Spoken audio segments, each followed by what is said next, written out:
computer that's on? Should be this one, right? Nixie's off. Clear rigs. SWL check-ins. 00. At least the nice thing is I can swap between these. Oh, and I gotta start the tube radio thing. Alright, so hold on. Do that.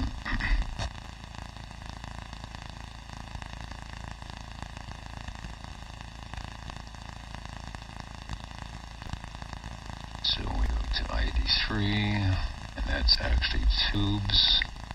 And then we turn it off, and we change that. Make sure it's there. Okay, then no, it's not tube. It's got to be SWL. I got to go to that. I got to go here. I got to turn it off.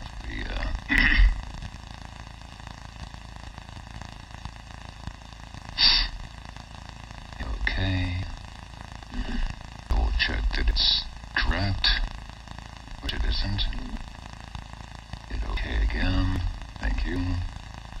And for the audio, okay, OK again. Perfect. Thank you. That sounds pretty awful. This is the It Sounds Pretty Awful frequency. I can see people. I can see.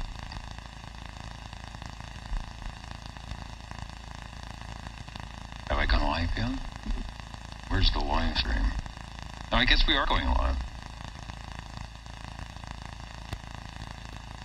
Yes, we are live. All right. I can't even tell if I'm live. There's so much wacky stuff going on. So let's get to the transmitter. And I've got a cat in my lap. And that would be this. That would be this.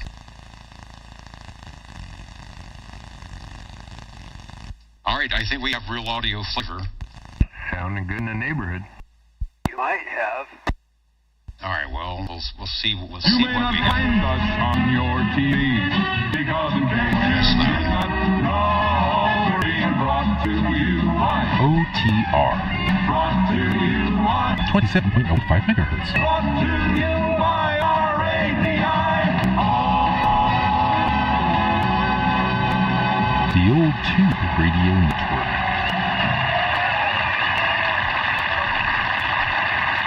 Well, that's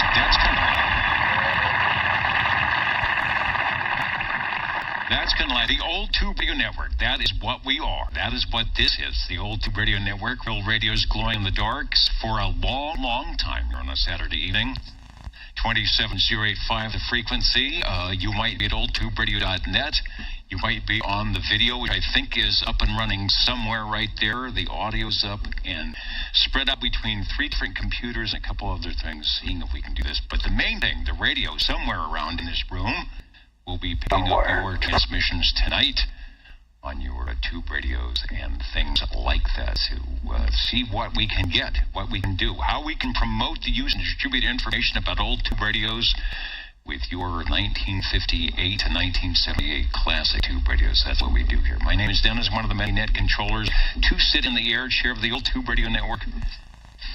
And let's get started because it's going to take me probably all night to figure out which mouse and which control I'm supposed to be working at this time. Let me ask for any early check-ins on the SWL roll call. Over. 24, check in. All right, 24, we've got you. Over. Get 650. 650, that's not a problem. We'll do 650. 56 is like one of those chickens. 56 has got a chicken, and probably people running through the neighborhood trying to get away from Christmas Tree Lane. We've got you. Thank you.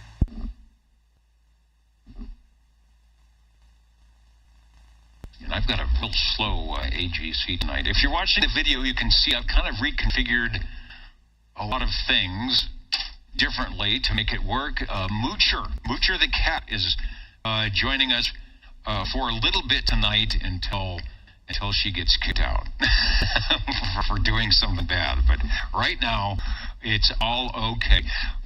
Let's go to 00. We've got the new 00, and I don't think you have officially checked in as 00 yet. I'm listening. Okay. I'm officially checking in as 00. I guess I check in as 135 later. You can do that because you have the 2-for-1 coupon over. All right, we'll get the roll call started. The Echolink link is up, and I think that is working. We also have, I'm asking Charles, do we have the jingle singers? Okay, we've recruited a couple of intern jingle singers tonight, so we will have, you're saying they only know one song. All right, we'll have at least the jingle singers. X4000 is around, as you heard, we've got that. We're going to try and coast-to-coast link up with 21 and Old Radio Night. So we'll see how it works with the configuration. The power supply still hasn't come back in for the computer, so I'm spreading things up between the ones that I have. All right, 00, we're on our way. SWL number 1, the cosmic check-in, and he's probably wondering, when did it get so weird at the Old Tube Radio Network? SWL number 2, OBP is out there listening. If you click on the video link, say hello to Mr. OBP, Kevin. He is there. Tell him that he is 9 pounds and good modulation at Chestnut and Herndon. Got a check-in, a proxy check-in for SWL3. That's Mr. Lone Eagle Rock. SWL5, Levon is joining us. He is right there on the chat window, probably live and direct also at Old Radio Night. I'm going to see if I still have, you know what, it was on my screen and now they're not, so I may have to bring them back in. No, they're there. Old Radio Night. I'm just going to bring up the audio real quick to make sure that that's going to happen. Dog down. There you go. All right, ORN is up and running. Let's go to, and I heard these guys messing with my AGC earlier, SWL7. SWL7, check. Radio left Friday. Checking in and sounding good. I'm trying to adjust my headset microphone here so it's not bumping all over the place. You are sounding good. And I heard you talking about the Utah SDR, and it's interesting because I think where we are right here in this general, mile or two, we have this NVIS propagation up to that SDR. I have done exactly the same thing on, 2,000 milliwatts, and I'm thinking, how is this possible? So I really do think in the true NVIS, we are right in their zone. Yeah, it's amazing. When you turn it down to 0 and I can still hear myself. It just doesn't make sense. I've noticed that before. And yeah, 10 watts, 5 watts, and you think this is a really good signal. So I'm sure that is what NVIS is all about. All right, you are sounding good. Thanks for jumping in. And thanks for checking me in. Let's see, I want to get a couple early check-ins that are here on my screen before they go away or something blows up. We'll get SWL7. Speaking of NVIS propagation on 40 meters, SWL78 rigged out in Wild Wildemar. I don't know if you've ever tested your signal, QRP signal into the Utah SDR. But here in Central California, we have a really good path when the sun goes down at night, until, of course, it moves into a different direction. So, Richard, thanks for joining us tonight on the Old Tube Radio Network. Let's go to, we called 7. Oh, I know. SWL number 9, Dirt Dog. You have to proxy the Dirt Dog. He's at his mother's this weekend. Okay, well, I will get the big proxy check-in, and we'll call him again next week out of the first row, number 1. All right, thanks. SWL10, Levon and, or not Levon, Chrissy and Dwayne. Levon has already checked in. I will look for the Jumping Dolphins. I'm not sure what the weather is like in northern Idaho. I checked in earlier, and I think it was 19, 20 degrees. That's very possible they're having some type of snow event. Who knows? Dapper Dan and Dan, SW11 and 12. Cornbread might be in there somewhere. Someone did say Fresno. Someone did say checking in. As dapper as I can be with all these wires running through the room tonight. I see Dave, SWL51. Let me get you now, Dave, before you scroll off on my screen. And speaking of which, let me scroll up and see who else that I've missed on the roll call before we go through everybody. Break OTR. The break OTR, go ahead, over. Yeah, good evening, Dennis. You got 53 checking in. Legend. Have a great one, 73. All right, Bob, 53. The legend is checking in and checked in. Thanks for joining us tonight. Thank you very much. And 111, can you hear me out there in Reilly? Over. All right, 111 in Reilly, over.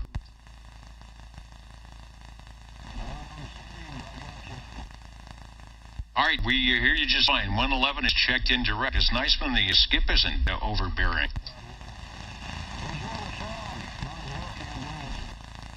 We're getting fog again. It's almost like a Central Valley winter again.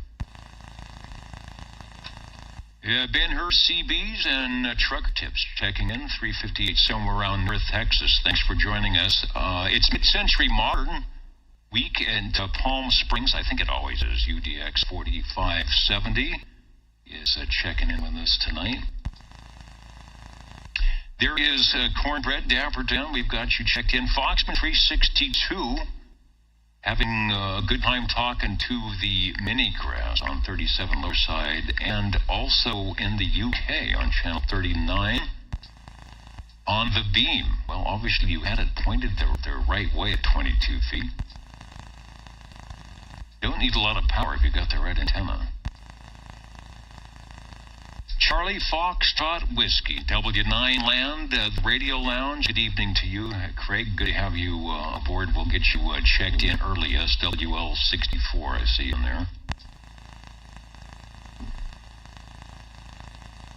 We'll be heading over to 21 for the live check-in not too far from now. Hello to Albert UDX 256, the Squamish gang waving in from the west coast of British Columbia. There's another spot. And that from here in the Central Valley, we have some good NVS propagation up to the north directly. So won't hear you tonight. I checked. The link is still down, but you're up on the chat room, so we'll get you there.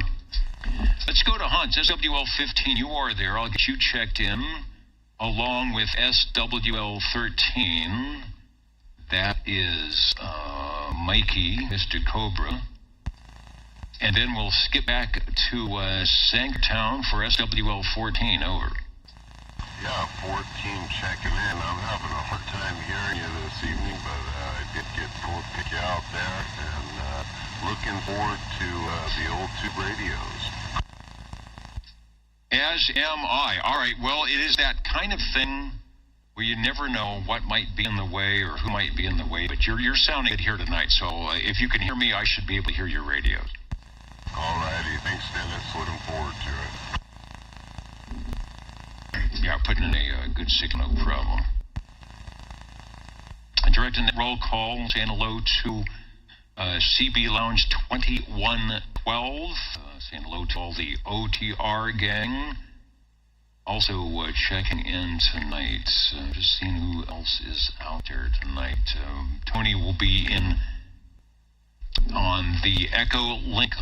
He's up there. We'll get to you in just a little bit. SWL31. Let's get an early check-in for Robert and Teresa out there. I believe they are checking in from Hendersonville tonight. We've got you in on the list, no problem.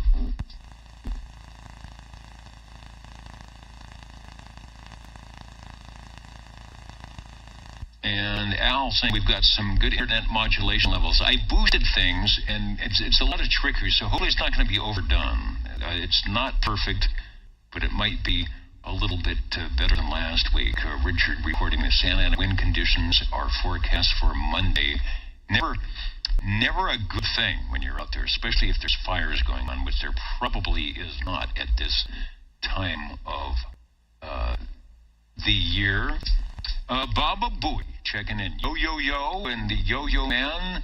Chesaroy is pinging here on the Old Tube Radio Network. And let me get to Charlie since he is here. We stopped at 15 for some reason, but SWL 16 is in. And thank you for helping out with all the wiring and the computers. If you could kind of be careful when you walk through to not to mess up any wires tonight, but it appears to be working. The direct net roll call. Let's try SWL 17. Shortwave listener 18 checked in via Facebook. Thank you, Mikey. In Rockwood, Tennessee, thank you, Foxman, for the update. It's clear and 32. Wow, all right, kind of cool out there. 3-mile-per-hour winds. At least there's no a wind chill. Peter up in Squamish, 428, saying hello, radio. SWL 19. I can get my list here, make sure that it doesn't fall off the table. Somewhere in Derby, New York, with the Q cars. Yeah, we're back to Q cars tonight, and I appreciate that. Although you don't have the cat written in. She's sunk down below camera view, but is still there. So if you have put the cat in yellow, if she needs to say anything. SWL 20. I wonder if Harvey's listening in on the delay. I'm going to bring the audio up from Old Radio Night. You don't have cat written. There it is. All right. The audio's up on Old Radio Night. We're going to go coast to coast via the audio. Audio only. Here we go. 21. It's time to go. I'm listening. Go ahead and get everybody checked in. Out there in the Wasama swamps. Over. Gotcha, Harvey.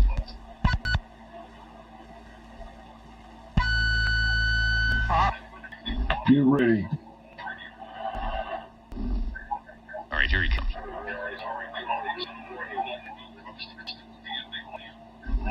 All right, 21, hey, SWL 21, we're checking in, trying to check in, we don't know. Okay, Ted, go ahead.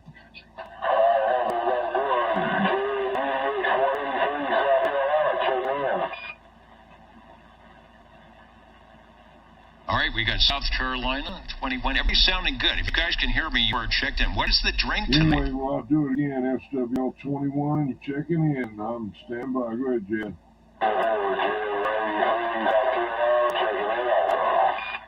All right, you're sounding good. I'm just wondering, what is the beverage of choice tonight sitting on the radio table? The Old Tube Radio Network. SWL 22, we'll find out what he's drinking tonight.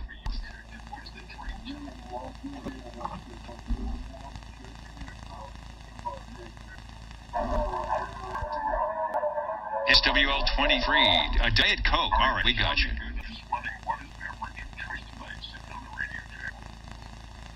I got your Diet Coke. Sounding good. Do I have this slow audio thing going on again? I never know what causes that. Diet Coke. All right, got your Diet Coke. You're looking good. All right, back to our directed roll call. Coast-to-coast video. I like the GTX 5000 tonight from Gemtronics. Maybe we will get one of them checking in tonight here on the Old 2 Radio Network. SWL 23 Skidoo. Looking for 23 Skidoo. Also wanted to say hello to somebody jumped in there. Oh, it was 10 and 11. Dwayne and Chrissy are in. Wanting to know if Harvey is napping. Well, no. Harvey did give me a double ping on the Beagle tonight, so we know he's doing okay. SWL 24 checked in moments ago. SWL 25. And we got 25 from the Crossband. Crossband is up and running. I think it's dialed in. Let's go to shortwave listener 27. And if Dwayne were on, he would probably be on the crossband as well. Let's go up the road to Sacramento. See how Gary is recuperating. I hope you're doing better and maybe are having to use fewer Band-Aids. Right, recovery 4 to 6 weeks. Wow, having a strawberry knee in the bottle with cashews. So do you drop the cashews in, they sink down to the bottom, and you have a big fizz out? Then you stick the straw in there. I don't know, a strawberry knee high. They had some of the greatest flavors. They had lime, soda, strawberry. They probably had grape. And you're probably getting it from one of those machines where it's only 10 cents. You put in your dime and open the little door and pull the bottle out. Exactly. Don't forget to take it back and you get your penny deposit. That adds up. You know, you get enough of the deposit bottles, you'll be able to buy yourself an Appa-Zap. SWL 29.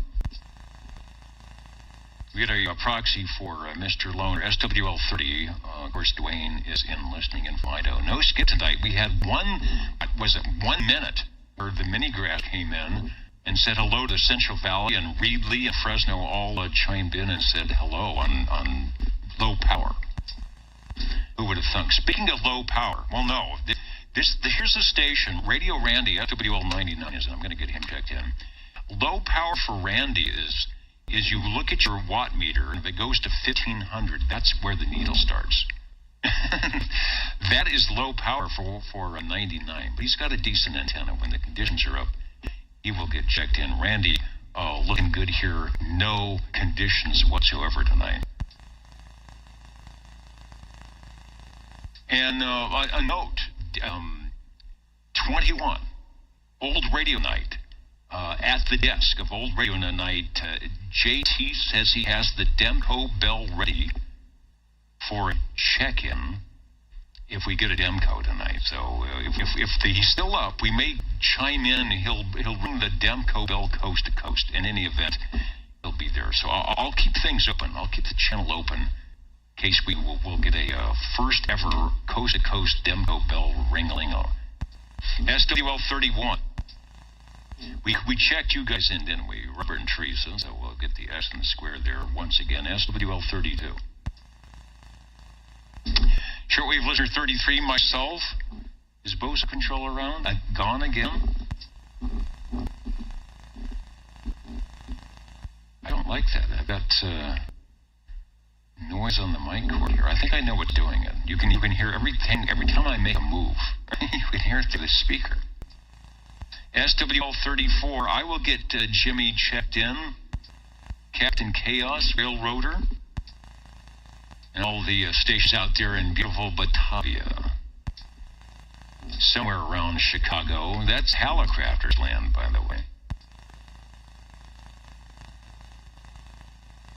Let's head over to SWL 147 since Neil's in, and it's later than you think where he's at in Kakalaki. What is going on this evening, this week? Temperatures doing yo-yo this week. 60s down to the low 20s. It does that when you're in that jet stream thing, where it just, the little jet stream comes down and you get the 20s, goes away, you get the 60s. Conditions the same, running hot then quiet about every 15 minutes. Dr. Jazz and the 887 the Kakalaki saying Merry Christmas. A little bit early, but it never hurts, right? No, OBP, I don't know. It's got to be around here somewhere. I mean, I wouldn't know what to do if the proboscis was not around after almost 50 years. So I will check. Something tells me it's underneath something, or maybe the Charlie Alpha Tango has done something, but it's got to be here. And you know it's got to be here.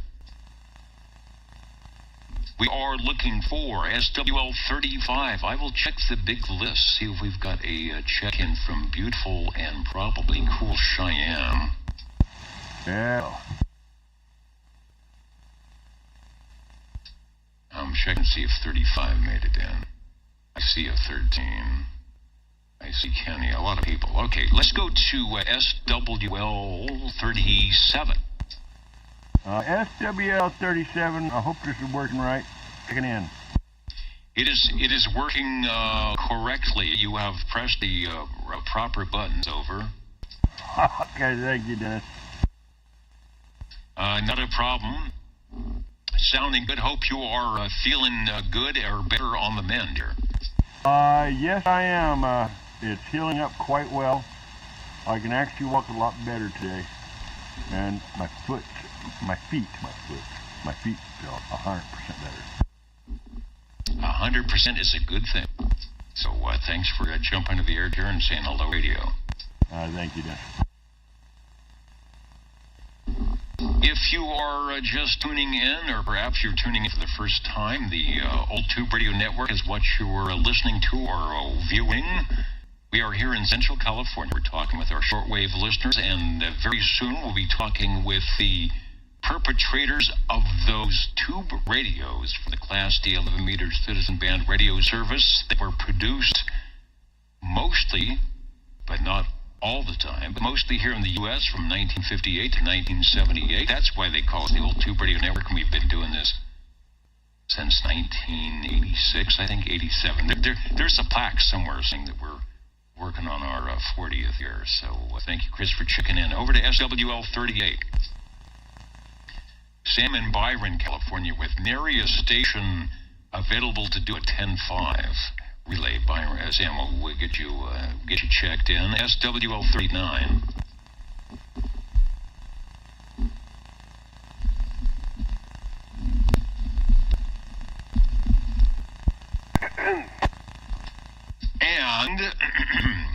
and SWL 40. Yes, this is SWL 40. I regret to inform all you Old Tube fans that my radio has, I believe it probably blew out, or the capacitor has failed because it's putting out the gnarly AC hum on both transmit and receive. So you will not hear from the GTX 5000 tonight.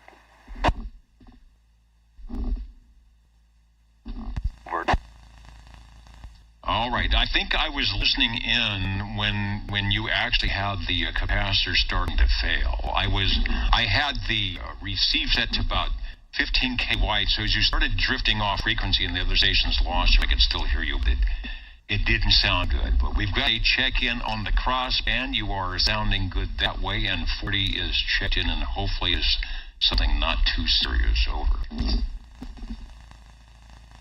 Nothing I can't fix. Other than that, I'm piecing together the mic for the Kenwood. So I'll have that done maybe in a few days. So SWL 40 checking in.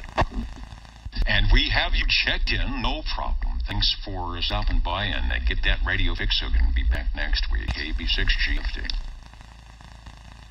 6VLF. From the crossband, you heard Dr. Larry there checking in because, what did he say? His other radio is sort of toes up. Let's go to SWL 41 out in New York. Road Dog 507, of course, checking in. Orange County, React, Hudson Valley, New York. Good evening, he says. I think does every state have an Orange County? I know California's got one, New York's got one. There's probably some in the South, but a lot of Orange counties out there. But there's only one that has Road Dog 507 and the the county Hudson Valley React. Let's go over to SWL 42. Yeah, I checked in 42 in the game, and I know exactly what capacitor that was as it shot out all its foil wrapped like a slinky. Yeah, it shouldn't be hard to take off the top and say, oh, there it is. Good luck, Larry. Yeah, you should be able to get it. Sounds like one of the nice power supply ones. It takes everything with, hopefully, That's all that is necessary, and you have one of them. Larry, just run down Arbuckle. Wait a minute. Just run over to Whitcomb. Wait a minute. No, just run over to Radio Shack. No, wait a minute. No, just run over to Sparky and never mind. Let him know if he needs one. I've got one over here. I have several.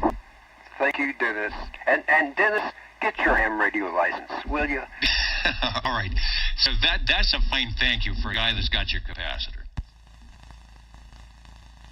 All right. Directed net roll call. Let's go to SWL 43. Up the hill and around the corner, SWL 44, Mr. 360. I'll get him checked in. I'll have to ask Ron if he checked in Friday night. I bet he did. SWL 45, Paul and Kelly. I bet you're listening up there in North Fork where it's cool but nice, maybe above the fog level. I'm not sure how this fog is working out here this season, but we're hoping you can get back on the air. But in the meantime, we'll get you checked in. Let's head over to shortwave listener 47.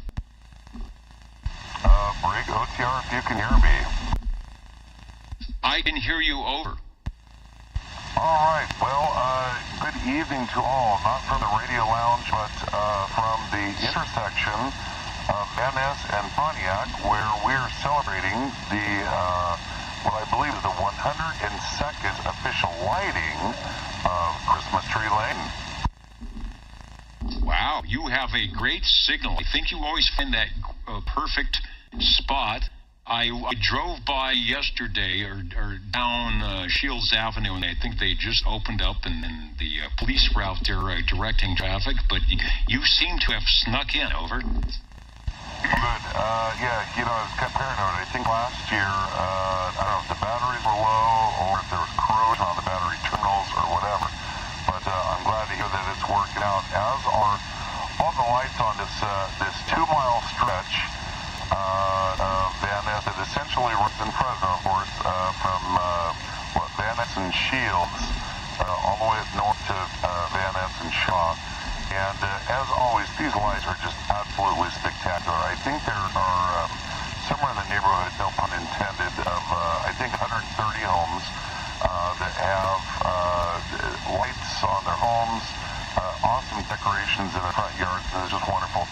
It started in 1920 because of a child that apparently passed away in the home that I'm staring at right now, just a few feet away from it. I had the pleasure of meeting one of the homeowners a couple weeks ago, and she was just a delightful gal.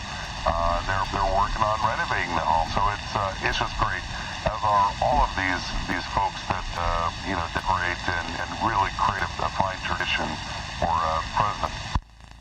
It is, and again, Michael is on his walkie-talkie. He's portable. He's about 2 miles from the station here, due west, on a stretch of Van Ness Boulevard, known as Christmas Tree Lane at this time of year, when on that 2-mile stretch, most of the residents take their very nice estate-style homes and decorate them quite nicely. And as he mentioned, the reason for that.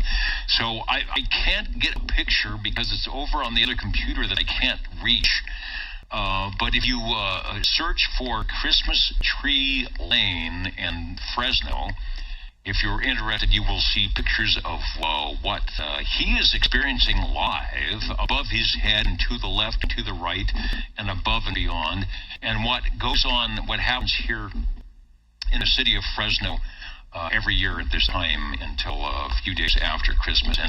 And Mike does a great job of braving the cold weather and the fog and trying not to bend his antenna on the walkie-talkie and put in a great signal tonight. Are all the usual suspects there, all the perfect decorations as usual, over? Yes, they are. I think there might have been a couple of modifications, but to be honest with you, I think when you sell a home on Christmas Tree Lane, I think you sell it and the decorations go with it. Someone was telling me that, they try and keep things consistent and traditional. So I know that there are a couple homes that have sold, and they continue to have the same decorations. But yeah, it looks, well, pretty much probably like you remembered if you've ever had the privilege of driving down the lane.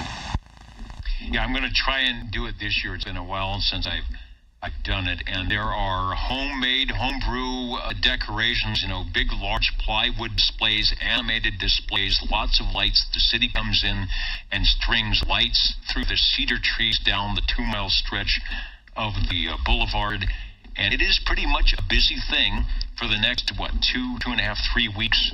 You can drive through. There's a walk night. Is tonight the walk night? No, that's a good question. Last Tuesday night was the opening night of Christmas Tree Lane, and that was a walk-only night. There's one more coming up next week. I think it's Wednesday, but please don't quote me on that. However, you can always walk up and down anytime you want, year-round, to be honest with you.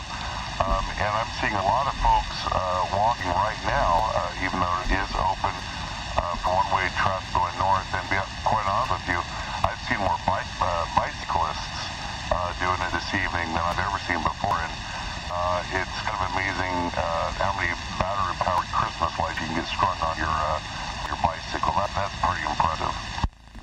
Indeed, probably the electro bikes running through. Great signal. You're not fading out at all. Sounding just about as good as you would from your base station tonight. Are there any, where you're standing and you hear any audio, any music coming from the displays? I think they used to have music up in speakers as you walk through the trees, but they might not do that anymore. There's a sign that says yes, and I believe it's 92.5. I'm going to, I was going to say I'm going to swallow my pride and walk a little bit closer. That's not true. I'm super proud of holding this TRC 217. I'm going to walk a little bit closer to traffic and see if I can hear. I don't know, hopefully my signal's going to stay somewhat comfortable. I don't hear any music. I don't know if anyone else wants to try to, anyone that's close to Christmas Relay wants to try and tune in at 92.5, I think it is. No, I'm not hearing anything. A few days before they opened, I did hear them testing the speakers. They were great. I have not heard them since, and I don't hear them right now. Although I could be sitting pretty far away from a speaker. There you go. Well, yeah, your signal dropped, so go back to your location. And you have a good signal here locally. Probably some of the stations farther out aren't able to copy you, so hopefully they've tuned in to oldtuberadio.net to hear your audio coming through. 92.5 is a low-power station, and one of the reasons that they got that designation from the SEC, one of the things that they do, and it's run by some type of Fresno Fire Department, is they do, it's a Fig Garden Village Association, and they do the audio. Specifically, they do the audio, music audio during the Christmas Tree Lane. So it's a very strange license they got at 92.5 on low power FM, but that's what they do. So they're actually broadcasting something for the next couple of weeks. All right, we'll go back to you for any other items, but again, a really good signal. It's 100% copy, so you're going out over the Universal Media Net web just fine. I always appreciate you braving your radio gear, your pride, although you did mention that representing the Old Tube Radio Network and Christmas Tree Lane here across the Universal Media Net web is a good thing. We've been doing it for many, many years, and I apologize to our viewers and listeners. I don't have some pictures to throw up to put up on the screen so you can kind of experience what Mike is seeing out there. But if you go online to Christmas Tree Lane, Fresno, you will see and hear all about it. So back to you. It's sounding good, and thanks for joining us once again from Christmas Tree Lane. No, thank you. I certainly appreciate it. Again, if anyone hang on one, I'll be right there. Busy with life, and you have caught the holiday spirit, drive down Christmas Tree Lane in Fresno, California, and you might just catch it. So on that note, I will bid everyone a good evening in 73 from the 102nd season of Christmas Tree Lane. thanks for doing that. Not 102 times, but enough times for the Old Tube Radio Network. Let me take a crossband check-in here. Believe it or not, we were just talking to Mike on a walkie-talkie out at Christmas Tree Lane, and we've got 25 checking in. Hello, radio. Hello, Dennis, and thank you I know you're busy, man, so 25, 74 check-ins, and carry on, my friend. Anyway, thank you. W6KEG. All right, be careful of the fog sharks out there at Madera Heights. You are sounding good on the crossband. We've got you and Mr. Lee checked in. Thanks for joining us on the Old Tube Radio Network, KB6GFD. Mine, number 73, checking in crossband. And another crossband. I don't think you're out at Christmas Tree Lane, but you sound good, John. We will get you checked in for a 73. Over. Thank you very much. And there is another crossband check-in, 73, KB6GFD. All right, so 25, 74, and 73 with the crossband. Let's go over to SWL 48. SWL 49. Hello, Dennis, the 49er and Sweet Country Mama checking in. Wish everybody a fantastic evening, and hope you guys have a great one. Thanks for the check-in. We're doing great. The fog hasn't set down here in Midtown yet. The lights are beginning on Christmas Tree Lane. You've got a great settle in tonight, so we got you all checked in. Over. Hey, thank you much, and you guys have a great one. The Old Tube Radio Network, don't go away. We will have the glow-in-the-dark radios checking in. And somebody went and checked the orange counties in the US of A, and I think they came up with 8. At least, 8 states have an orange county. Thank you, Hero 1395. Well, maybe there will be another one soon. We definitely have one here in California. Looking for SWL 51. Dave checked in from Sanger. So, Dave, if you hear me or something, I've got you checked in. I saw you over on the Universal Media Network. From behind the golden microphone computer, I'm not sure. SWL 52.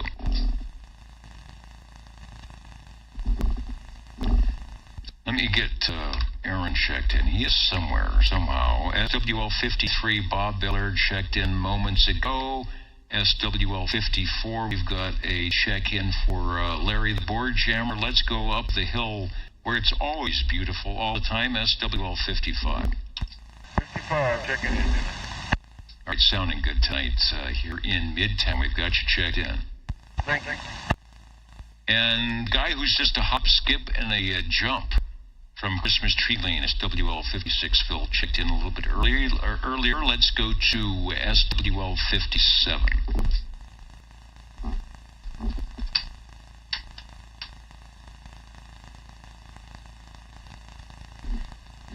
Trying to get my screen back on, see what was going on. SWL 57, I've got to turn the page here. Brown Dog Audio in Central Kentucky. Glen Allen, Virginia. Hello, Wayne. Saying hello to the group, the crew here at the Old Tube Radio Network. Sorry about all the microphone noise. I have to put too much starch in the collar on the Old Tube Radio shirt here tonight.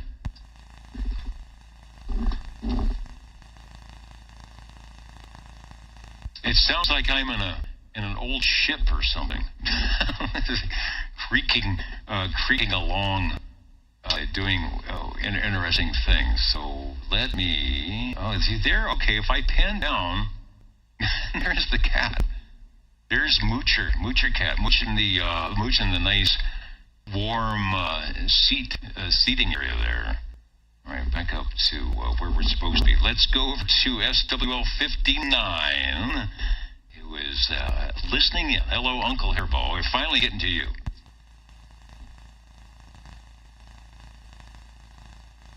Checking in from 59 land.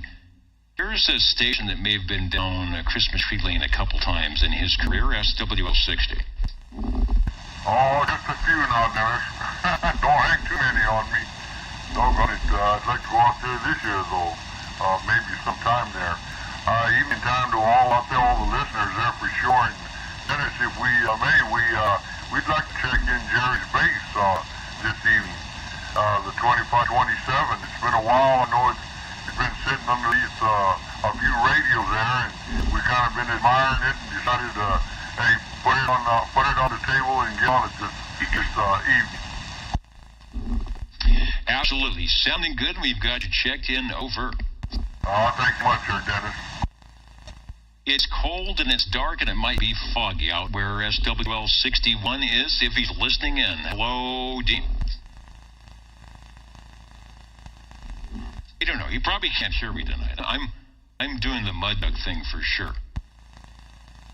SWL 62.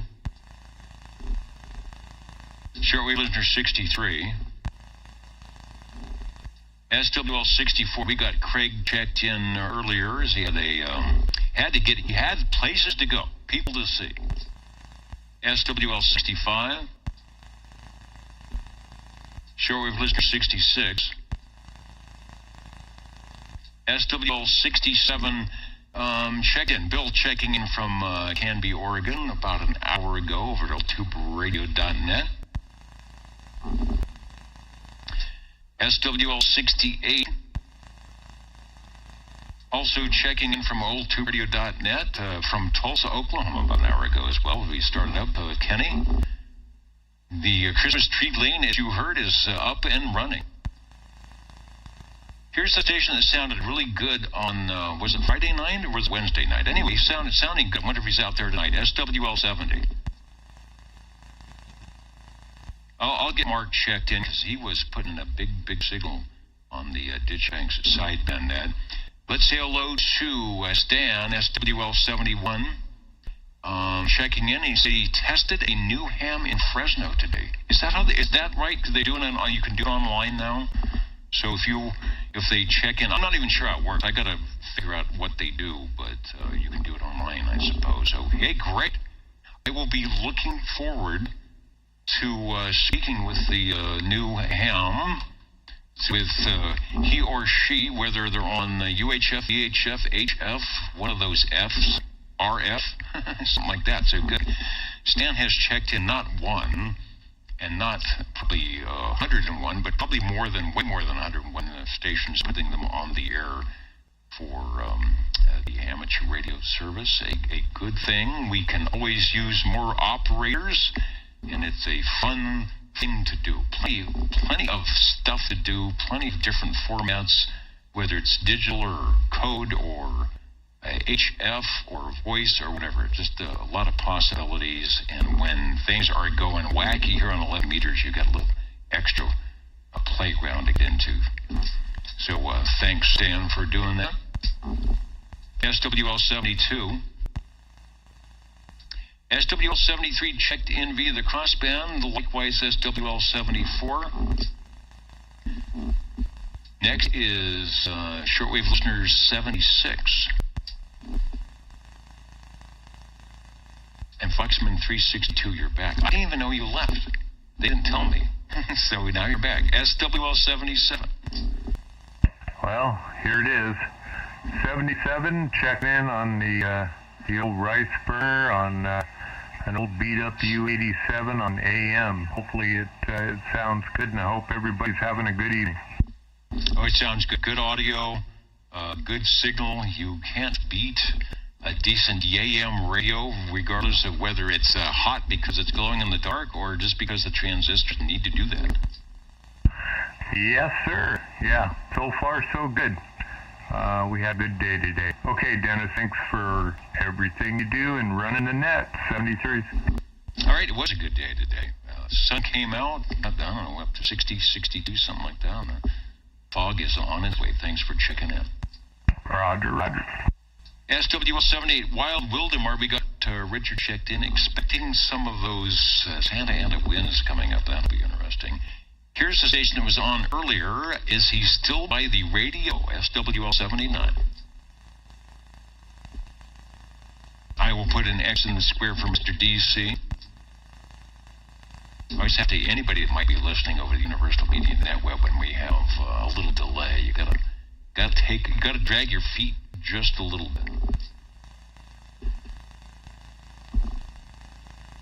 All right, let me tilt the camera down.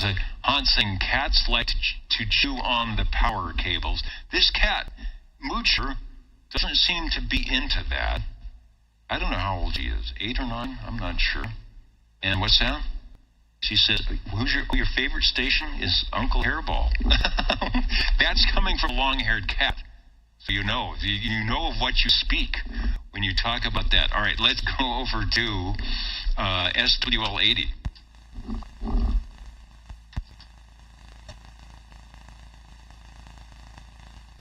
Okay, I'm messing myself up here with too many Mises on the table. Let's go to. First of all, I need to refresh the screen. I guess the Bulldogs aren't playing tonight. If they're allowed to play anymore, I don't know. Let's go to SWL 81. Probably the bowl games are coming up. Probably going to be in some bowl games. SWL 82. 82 from the Ditch Banks of Biola. Good evening. Good evening. You are sounding good. I hope you are pulling me out of the mud. And boy, it's kind of nice here these days as net control when we're not fighting the skip, huh? Yes, very nice. Especially on your night. You really get it hard. Yeah, well, we had one little mini grass come in, but it's been kind of nice. I really expect to have some of that east, some of our listeners from the West Coast able to check, and we will see. Anyway, the voice you just heard, Mr. Bones, the net control of the Ditch Banks sideband net that happens 8 o'clock Pacific Pacific Standard Time, 8 o'clock here on the West Coast on channel 36 lower, 27365 on your sideband radio. So bring them by, 2 transistors, it doesn't matter, you will get checked in because Lon has an excellent station. So we'll catch you next Friday on the Ditch Bank sideband net. Roger. We had like 30 people that checked in either crossband or, by phone or, other radios. So that's pretty good. I'm not even counting proxies. So had a good night. Indeed. When it's cold and yucky outside, people come in to play radio. The Old Tube Radio Network, we are on the direct net roll call. The radios are coming up shortly. Don't go away. Page 4 is where we're at. If you're playing the home game, looking for SWL 83. Hello, Jay-Z, if you're out there. SWL 84, I will get the massive check-ins. It's 84 Cheerios Kid, and then we also have a Mountain Maid, Tandy Girl, and the Snowy Owl, 86, 87, and 88. I did hear Jerry on the Jefferson Noontime Net on his vintage tube radio sounding good on 40 meters at 7.204. Let's go to SWL 89. I got a proxy check-in for SWL 90. And Felix, SWL 91, who's out there and is probably looking for his cat meme. Yes, it is there, along with everything else that is necessary. Thanks for staying up late as always, Felix, enjoying us. And it's radio night for Felix, between old radio night and us here at the Old Tube Radio Network. Keeps him busy out there. Continuing, let's see if Mr. Roman is listening in to the West Coast, calling 92, SWL 92.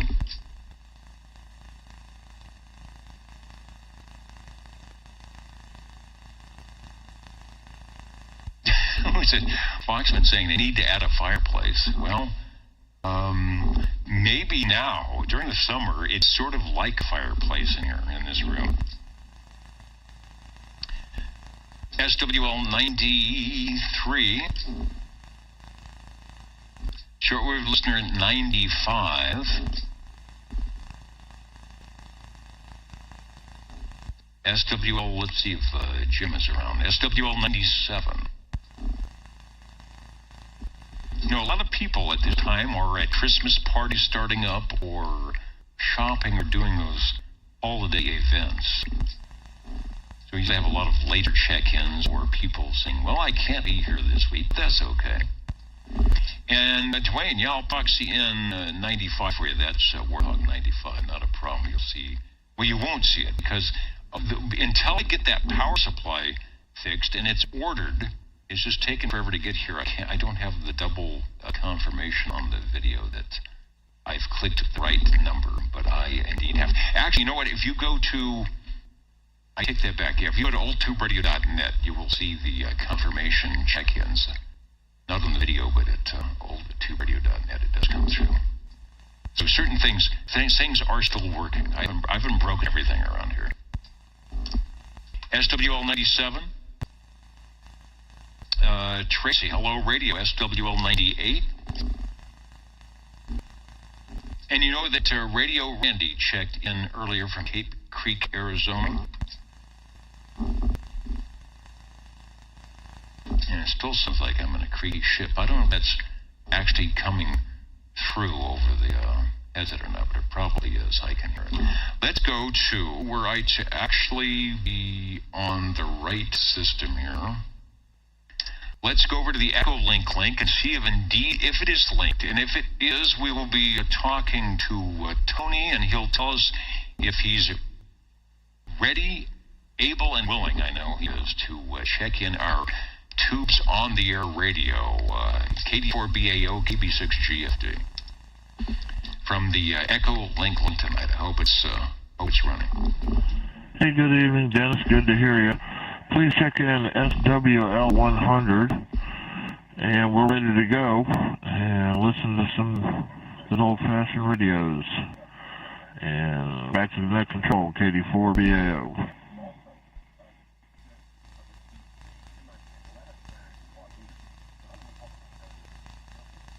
All right, very good. Sounding okay. I don't think you're there it is.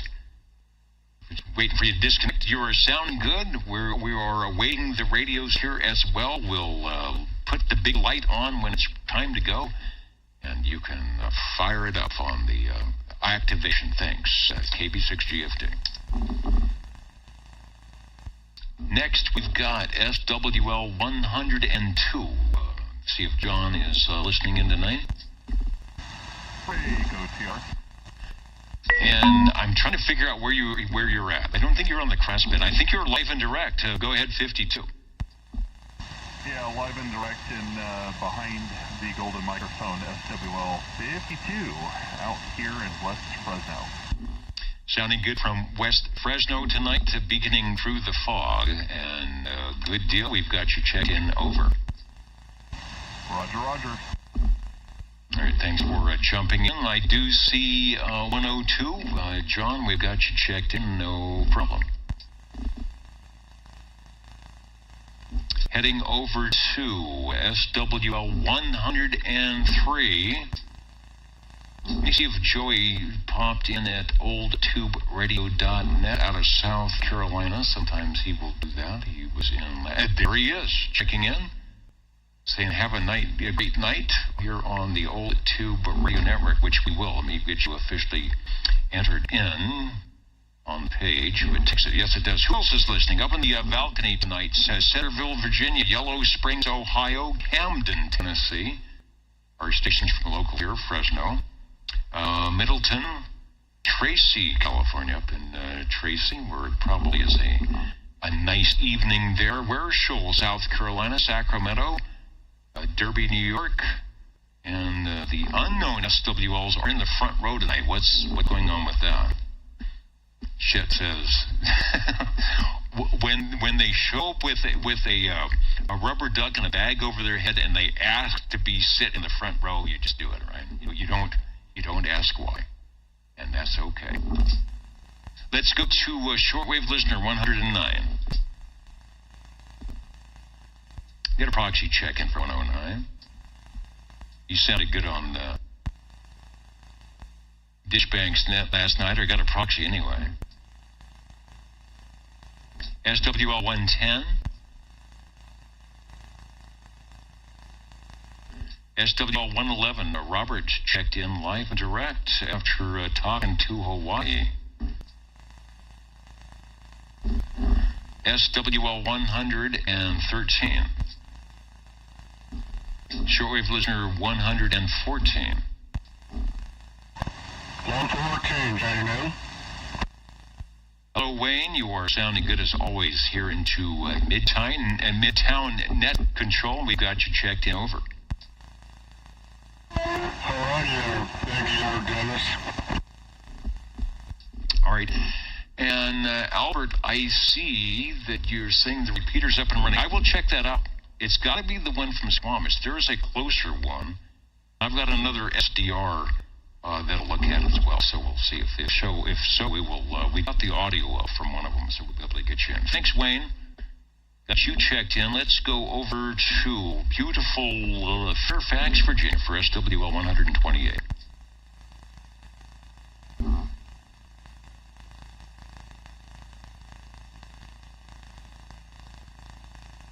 I'm checking my, like Santa Claus, I'm checking my list twice here. See who's jumping in. Let's go to shortwave listener 131. SWL 133. Checked in as 00. If he's around, he's got the 2-for-1 coupon, no extra charge. SWL 135. SWL 135, checking in. And doing a good job of it. We've got you in, and it looks like we've got a spot for you on the radio list as well. Shortwave listener 137 is proxied in. Let's go up to Tony, SWL 145.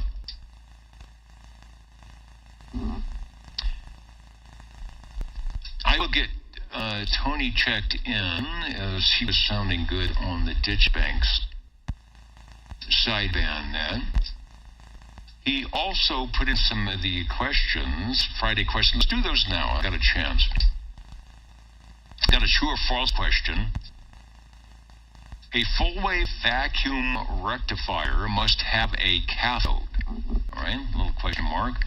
A full-wave vacuum rectifier must have a cathode. Well, this being the old Tube Radio Network, I would probably have an answer for that. And who uses a full wave vacuum rectifier anymore? Well, you might have one. You just might have one in your very, very old, 1960, 61, pre-1960 old tube radio. And the answer to that is true. The cathode in a full wave vacuum rectifier was crucial in early ham radio operations because it was the source of electrons that allowed the tube to rectify the alternating current in the mains into direct current needed to power the tubes in the radio without a cathode. No electrons would be produced, preventing the rectification process from occurring. So before people started pulling those rectifier tubes and solid-stating the stuff, those little vacuum tube rectifiers and cathodes were an important thing. So thanks, Tony, for that. Okay, here's question number 2. Some stations used water for cooling transmitters. Besides cooling, what else was the water used for? I don't know if anybody, and I heard of it, that had a water-cooled radio, but certainly a water-cooled amplifier. But some stations used water for cooling transmitters, and besides cooling, what else was that water used for? Well, I don't know. They have a little spigot with a drinking fountain. I'm not sure if I'd want to. Maybe you can make coffee out of the hot water. So what was that water used for after it cooled the transmitter tubes? Well, early radio stations that used water cooling typically circulated the water through a heat exchanger to heat the building. So that tells you what, a 50,000 watt transmitter can do for you. Or maybe Prime Minister on Channel 6 is, heating the Radio Shack with those super cooled tubes in the water. All right. Thanks, Tony, for the questions. Apropos, of course, to the old Tube Radio Network. It's WL 147 Neil out of Kakalak. He checked in earlier. Let's see if Mr. Snowbeast is out there. Hello, Bobby, SWL 188. And someone says check in, give a proxy check in for Bobby, which I will do. 195 in Corsical. Did we get you at an early check-in? All right, that was last week, and I didn't have you marked in the X and the square, and I thought, well, did I forget? But you're checking in now, and you're sounding good doing it. Thanks. All right, thanks for hanging out with us as I slog through the list, and 3 computers and 4 little mice and a cat. Trying to get to the radios here. You're sounding good. SWL 226. And perhaps anybody else that I might have missed or needs to say hello radio, the old Tube Radio Network listener.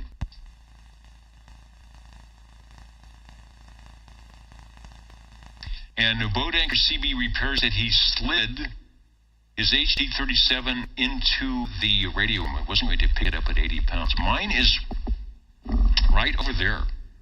It is on the floor. I know it's a bad spot because I'm not even sure if I could pick it up myself. I don't even know how I got it down there. And I've got it under some blankets and towels to keep the dust from getting into it. And it's been sitting there for so long that I think I'm going to have to bring it up on the Variac before I do anything. But it does have the channel 11 crystal conversion. I just figured it out, but it's not perfect. And I still don't know what that frequency is. But you can just, if you know what the 10-meter selection is, you can take it down a meg, I think, and it will work adequately. In theory, it needs to be readjusted. There's some adjustments inside that need to be set up. All right, I'm going to see if I can get rid of the speaking headphone. We're going to be talking on some tube radios coming right up. So do not go away. We will be right back on your old Tube Radio Network.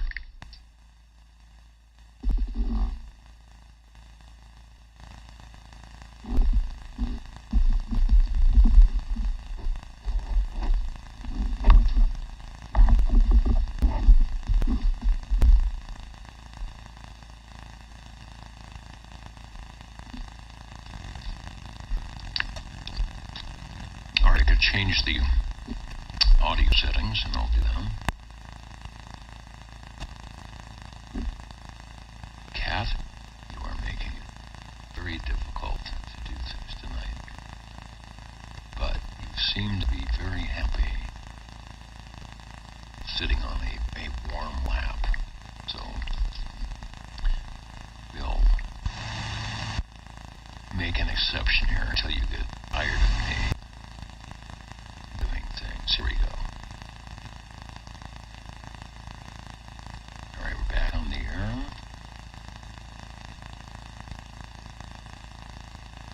I'm going to check my audio stream so I don't get double audio. Which would be over here.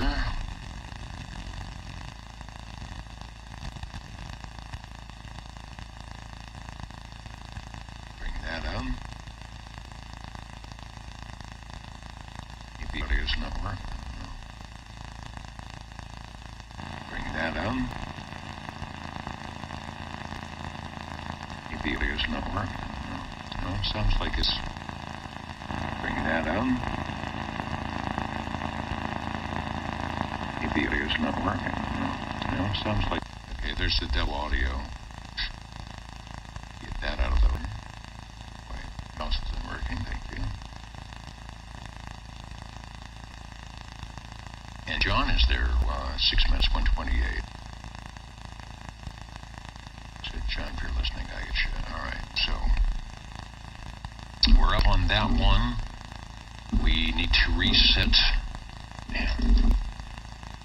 This is ergonomically not good. Clear the rigs. I think I'm going to need that item. So let me go back over here. Not that one, but that one.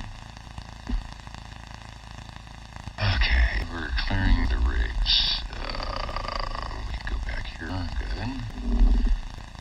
I'm going to be off this mouse, I think. And then we are going to go to what? Let's go to... That's not good. The REA mod. I need the Jingle Singers, which are over here somewhere. Jingle, oh, what happened to Jingle 1? Where did that go? Oh, wait a minute. Oh, that's not nice. Hang on. Was there a moment ago? No. Spam. Where did it go?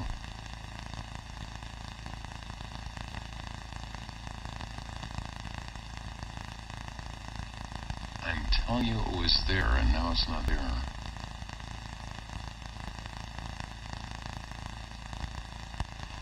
Great.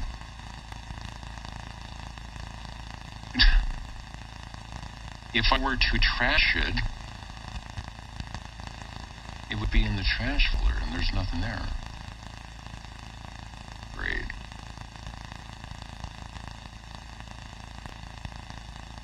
Wow. Alright, maybe try this again. Alright, here we go. And I think we're ready to go.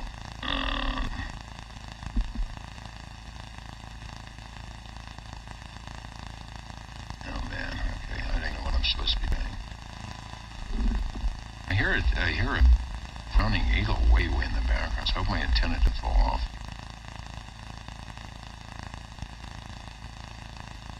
You may not find us on your TV, because in case you did not know, we're being brought to you by OTR.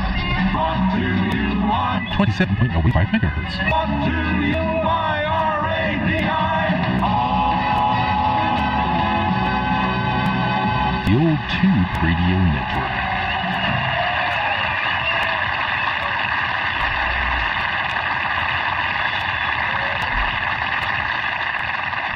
I think we've got some reversed phase thing going on there, but at least they're around, letting us know that it is time for the Old Tube Radio Network to do what we do best, and what we are here to do, and that would be to take your radio check-ins. The Old Tube Radio Network is standing by. Okay, that was almost like a DX pileup, so what I'll do is grab my list, and in the order that I thought I heard things, we had 20. You will be, step up the air chair Harvey. We will get to you. And then 135, and there was another station. 14. Okay, 20, 135, and 14. So, Sean, you'll be number 3. Cliff, you'll be number 2, and Harvey, who is ready to take a transmission, do so now, and we'll get you on here. Okay. This one's for Sean. I'm keying up, and Cliff. I'm keying up on my Gonson G11. Stock mic and slightly modified internal transmitter part, so we can get the magic eye to go crazy. Anyway, it's a Gonson G11 circa, around 60, somewhere in that neighborhood. Also, full wave tube rectifier, 12x4. All right, doing a lot of stuff. We got a Magic Eye, a Gonson G11. I believe that Gonson G11 is, you can see it at oldtuberadio.net. I think my pictures are working, so I will see if I can get us a picture of... There it is. And speaking of Cliff, that is his Gonset 11, I believe. The Magic Eye in full swing. So it sounds good. Over. Roger. I do have the modulator on because I wanted Sean and Sanger to hear it. Oh, I'm looking at the Magic Eye. It's not modified. Well, I guess I'm going to have to do that. Anyway, a couple modifications to this. I changed the location of the target wire for the 6ME5 tube. Gets it to close a lot easier. Makes it more active. And a little more output. I changed the, Dennis, the 12X4 tube to a solid state tube, solid state rectifier. Gives you an extra 1.5 watts, dead key, and more swing. Anyway, this has not had that done to it. But it sounds fairly good now. Receive is great on this thing. Pretty much pristine. On the front, and this is the Canadian model, it says channel 0827.085.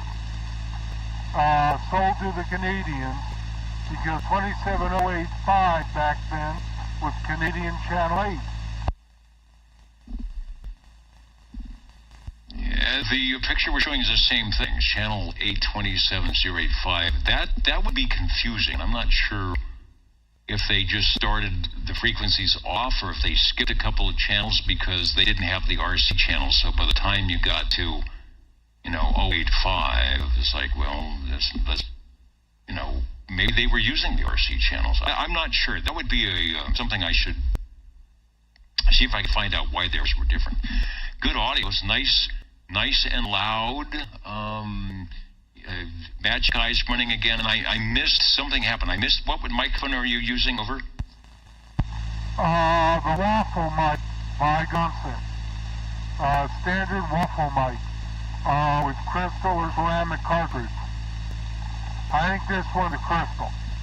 Anyway, this has the original labels on the back, and it's got what would be, I think, looking at it, an old-style luggage type tag, kind of manila paper type tag, FCC form 452-C, transmitter identification card, still on the mic cord, and it was to the California Association of Life Underwriters, location 41 Sutter Street, San Francisco. Signed by whoever had it, I guess. It's hard to read. And on the back of the tag says current FCC authorization for this transmitter expires 2/2/67. How about that? Anyway, yeah, this thing's still on. But one of the best things is his call letters are still on there on Dymo tape. KFC 0145 by Kentucky Fried Chicken Radio. That's funny, and it was a 0. So it's a Canadian radio, but of course we've got an American. I'm going to assume that's an FCC call, but the radio possibly with the Canadian frequencies involved. Someone mentioning, and rightly so, that looks like a clone of the E.F. Johnson Messenger, the white face. And these radios about the same time, honestly, 1959, this is one of the first, when Class D started up, one of the first companies, Gonset was making amateur radio gear. They were making receivers, they were making transmitters, they were making portable 2-meter radios, 6-meter radios, portable 10-meter radios. They were based in California, I think, the Young Spring and Wire Company. We've talked about Faust Gonset before in his company, how it progressed through whatever it did. And so when they came to, let's do an 11-meter thing, it shouldn't be that hard, they made it 11-meter-esque. It needs to be simple. We need a channel. We don't need a meter. Put in the Magic Eye tube because we can do that. and simple it is, just like it was for the E.F. Johnson Messenger. And let's build it well so that Harvey can come back 7 years later and say hello radio to OTR. Hey, later. Maybe next week. I have the DC model also, so I might check that in next week. But anyway, this one worked pretty darn well, and there was something else about this thing. Oh, they said Johnson Whiteface, somewhat mic cord in the front just to control volume and squelch, but half the size as far as going back, or maybe 2/3 the size. Anyway, doesn't have near the power of the Johnson. Okay, turn back to you. I gotta get this off, and I gotta get another one on here that I'm selling. Okay, back to you. Thank you, guys.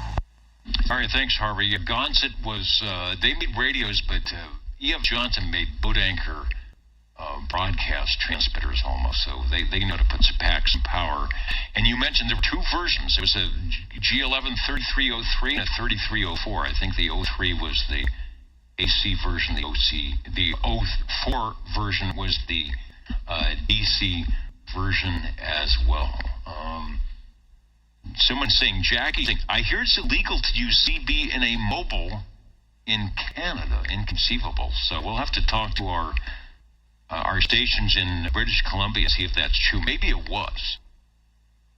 I don't know. So, sounding good, Harvey. Thanks for the Gonset. We haven't had Gonset checking in for some time, and we're glad that it's there now. Let's go over to radio number 2. And that would be 135. Hello, Cliff. Yeah, I checked in my Gonset back in October, so it's not too distant past. And hello to Kitty. Hi there, nice Mr. Kitty, or is it Mrs. Kitty? I can't remember now. Okay, this one that I'm checking in is from Laconia, New Hampshire. If you remember last week, I checked in the tram, which is from Winnisquam. So we're taking the tour of New Hampshire, I guess, now, with the R68 T68 Browning Golden Eagle. Let's see, all 23 crystal controlled transmit channels in the transmitter, and of course the VFO receive covering the whole band. And I think there's 14 tubes. Harvey, correct me if you need to. It's either 14 or 16 tubes all together in this radio. Back to you, Dennis. Back to me in the studio. Let me grab a shot here for the viewers from an advertisement of the Browning Golden Eagle R68. The first radio to have the Eagle was the R27S23. But this is the Golden Eagle. They actually got rid of the little silhouette eagle and gave you a nice little applique, or whatever you want to call it, badge on the speaker, flying itself to somewhere, and did a couple of other things that were quite nice. Sounding good, our first Eagle of the evening, and doing a good job here at the Old Tube Radio Network. Back to you for transmission. Let's hear the ping again. Yeah, I can do the wild, crazy, screaming eagle ping, because I am using the original, I'm pretty sure these came with the radios, banana-type Browning Laboratories microphone, as pictured in most pictures of these things. It's the original unamplified, more or less handheld banana mic. There's a stand I put it on when I'm not using it, but otherwise I just, pick it up with my hand and whip it around the speaker of the receiver and make weird noises with it. Back to you. As I think one is supposed to do if they have the Browning, or any sort of Eagle, because they all, unless you get the mobile, whatever the mobile version was, they didn't ping, but everything else does ping, and that microphone, unlike a D104 where you have the bass and the head and the push-to-talk are all together, and you've got to be careful when you're swinging it around the room. As Cliff mentioned, there's a little bass. The microphone itself pops right out, makes it kind of easy if you want to do some orchestration, which he is doing on the ping and making it different at every time, just like a snowflake, right? Falling out of the sky. Radio number 2 from Browning Laboratories, Laconia, New Hampshire. Let's see, where were they? Till 1977 or so? 78, 77, when they stopped doing what they were doing. Sounding good. A radio at that time, I'm showing about a $400 price tag. I bet it was a little bit more depending on where you got it. And that was a lot of money back in 1967. And you are sounding good. We'll go back to you for transmission. And thanks for joining us on the Old Tube Radio Network. Oh, yeah, thanks for letting me check it in. I haven't checked this one in since April, so I thought it was about time to go ahead and warm her up and dust it off and get it going again. Oh, well, what year did you say these were made? I can't remember. It had to come after all the others. So, yeah, like late 60s? What was it? Back to you? I believe it is probably the mid-1966 or about 18 months until late 67 when they turned into the Mark II over. That's right. I don't think they made these that long, huh? Because they made the Eagle, R27, S93, they made those for a while. And then they came out with this one, and it wasn't too long before they came out with the Mark II. And all the goodies that thing has. I couldn't remember where this fit in. Okay, again, thanks for letting me check it in, and we'll catch you next week.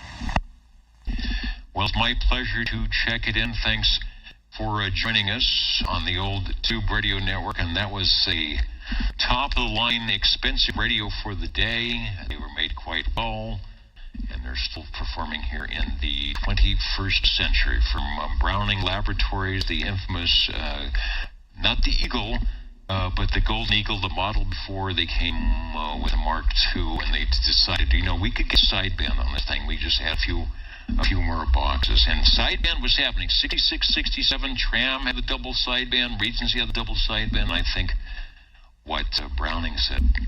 And at the conference table, why don't we have a sideband radio?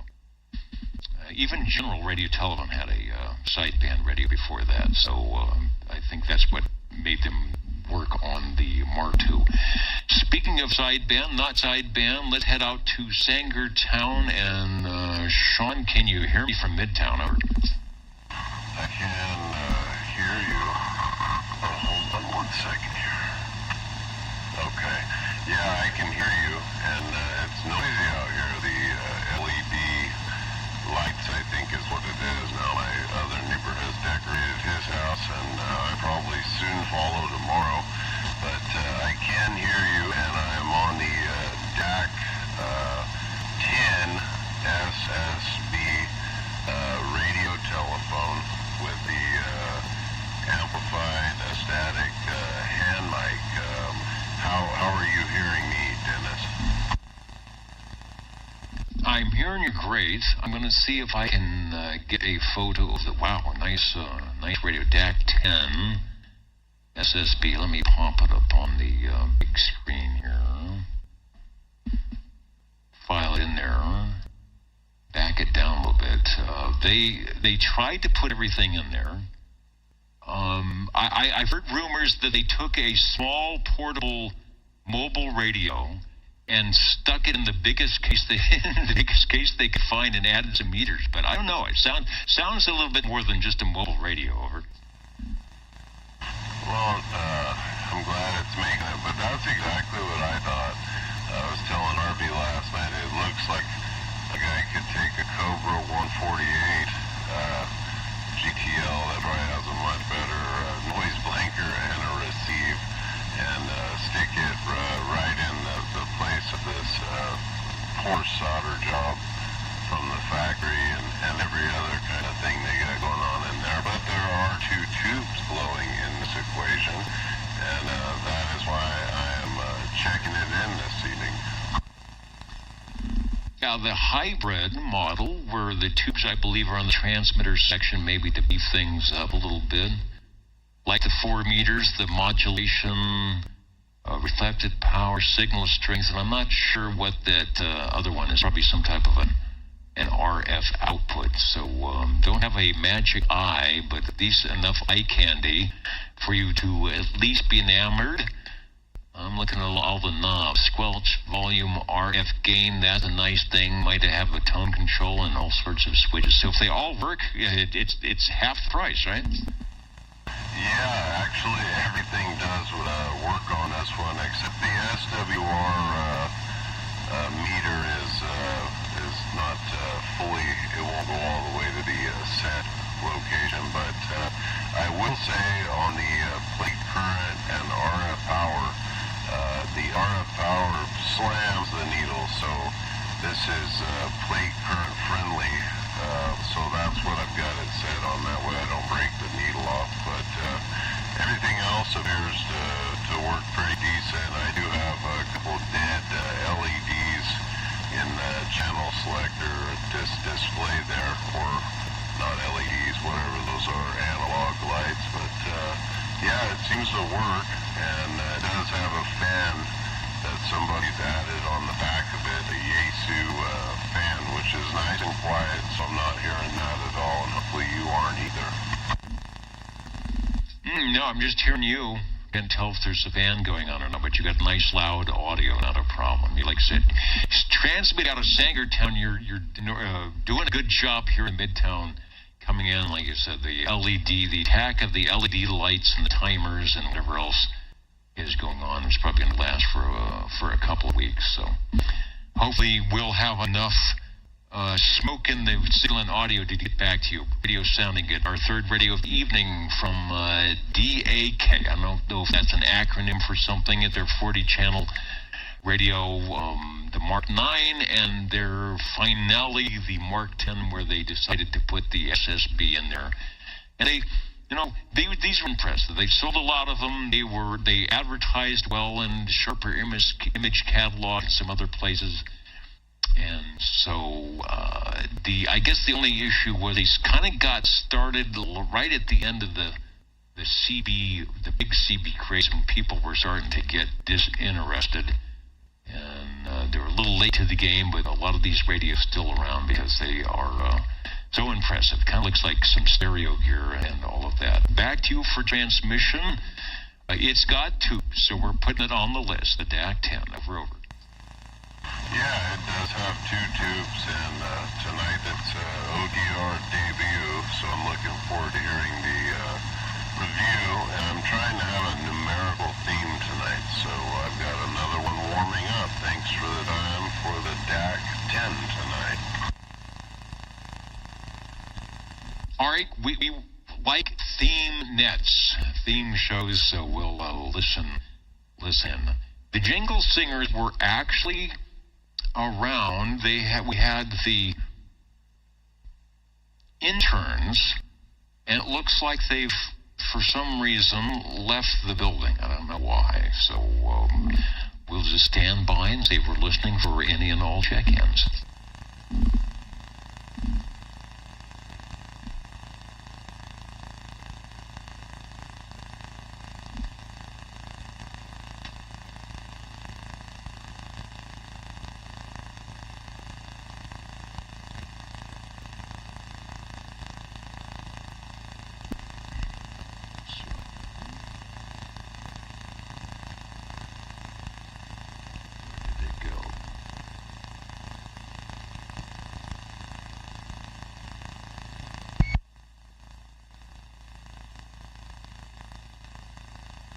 Once again, you have the Jeep voice syndrome on the stream.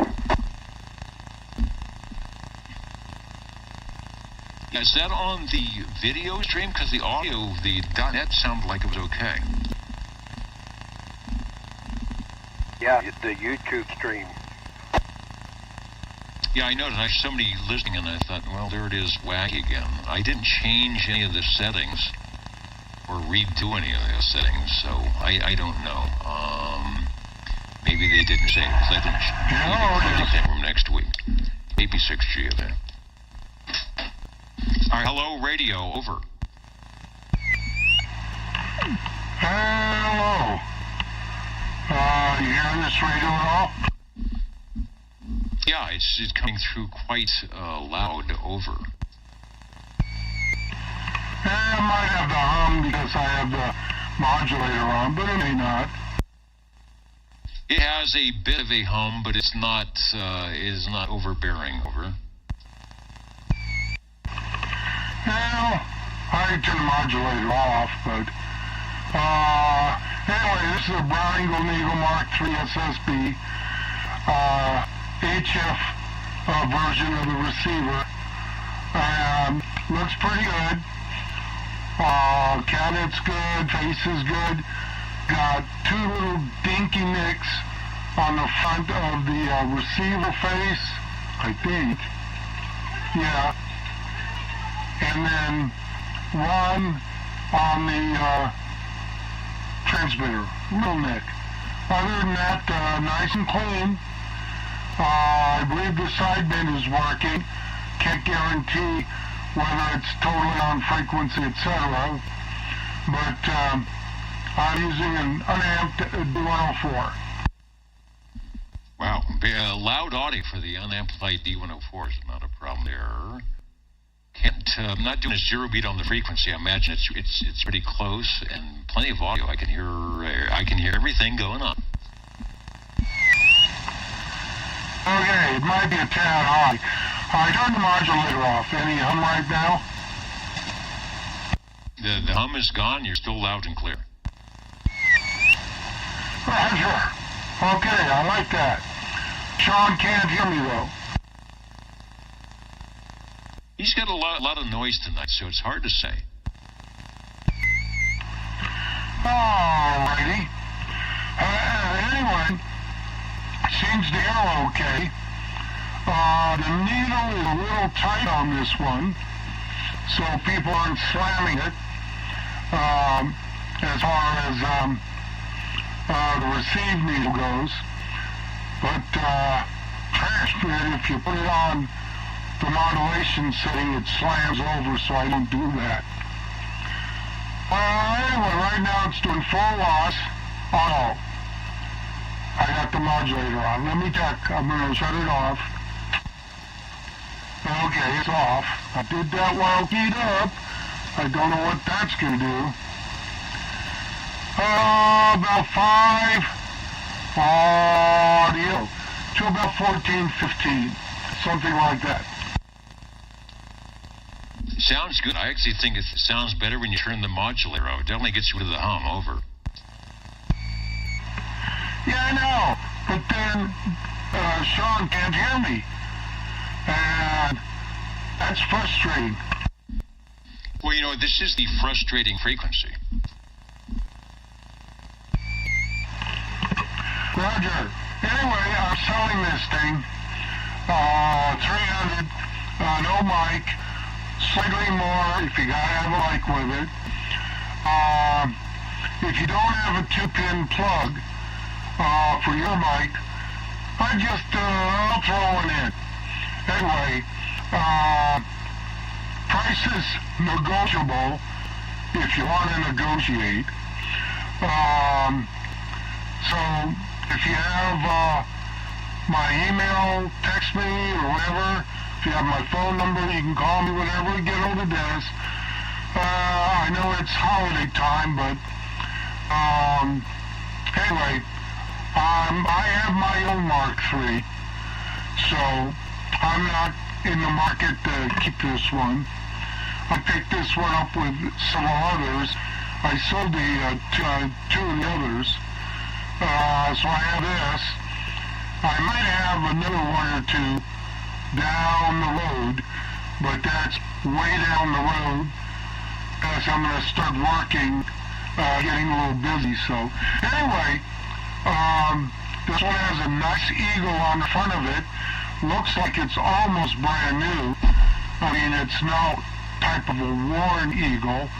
It's, I think, the smaller one, because it's the HF model. Anyway, it's got a 47 microfarad pin cap in it. I believe it does have the upgraded ping resistor in there, upgraded to high heat temperature, 2 watt instead of the 1/4 watt resistor. So I did do that to it. I can extend a ping if somebody wants me to, but right now it's got a 47 in there. Is that the standard? Someone was even asking about if it's possible that, get rid of the ping altogether. You could adjust the squelch for that, but typically that's sort of the mediocre, or not mediocre, but the medium ping, right? Actually, no. I think it came stock with a 20 microfarad cap. Yeah, 20 microfarads. And it would just go ping, ping, ping, like that. And people wanted it to do a little squeal as you pull the mic away or move it closer. So 47 is kind of a maybe not quite as annoying ping. And then you double that if you want to get annoying. And then you can do the orchestration a little bit better. And then there's some trickery you can do on the receiver too. To squelch the speaker so it doesn't ping as much. But it was something that maybe shouldn't have happened, but people liked it, so Brown said, we'll go with it. Radio number 4, the Golden Eagle Mark III SSB, and that is for sale, and it is the you call it an HF version, 40 channels? 40 channel on receive only, AM and sideband. Question about rectifier tubes. The Johnson 223 had a full-wave rectifier. The Browning early receiver, the R2700, had a 5U4 full-wave rectifier. And what's that other one I looked up? No, that was it. I looked up 3. Well, I already knew the Gonset had a 12X4 full-wave rectifier. Now, what's funny is you can put 2 diodes in to duplicate the tube.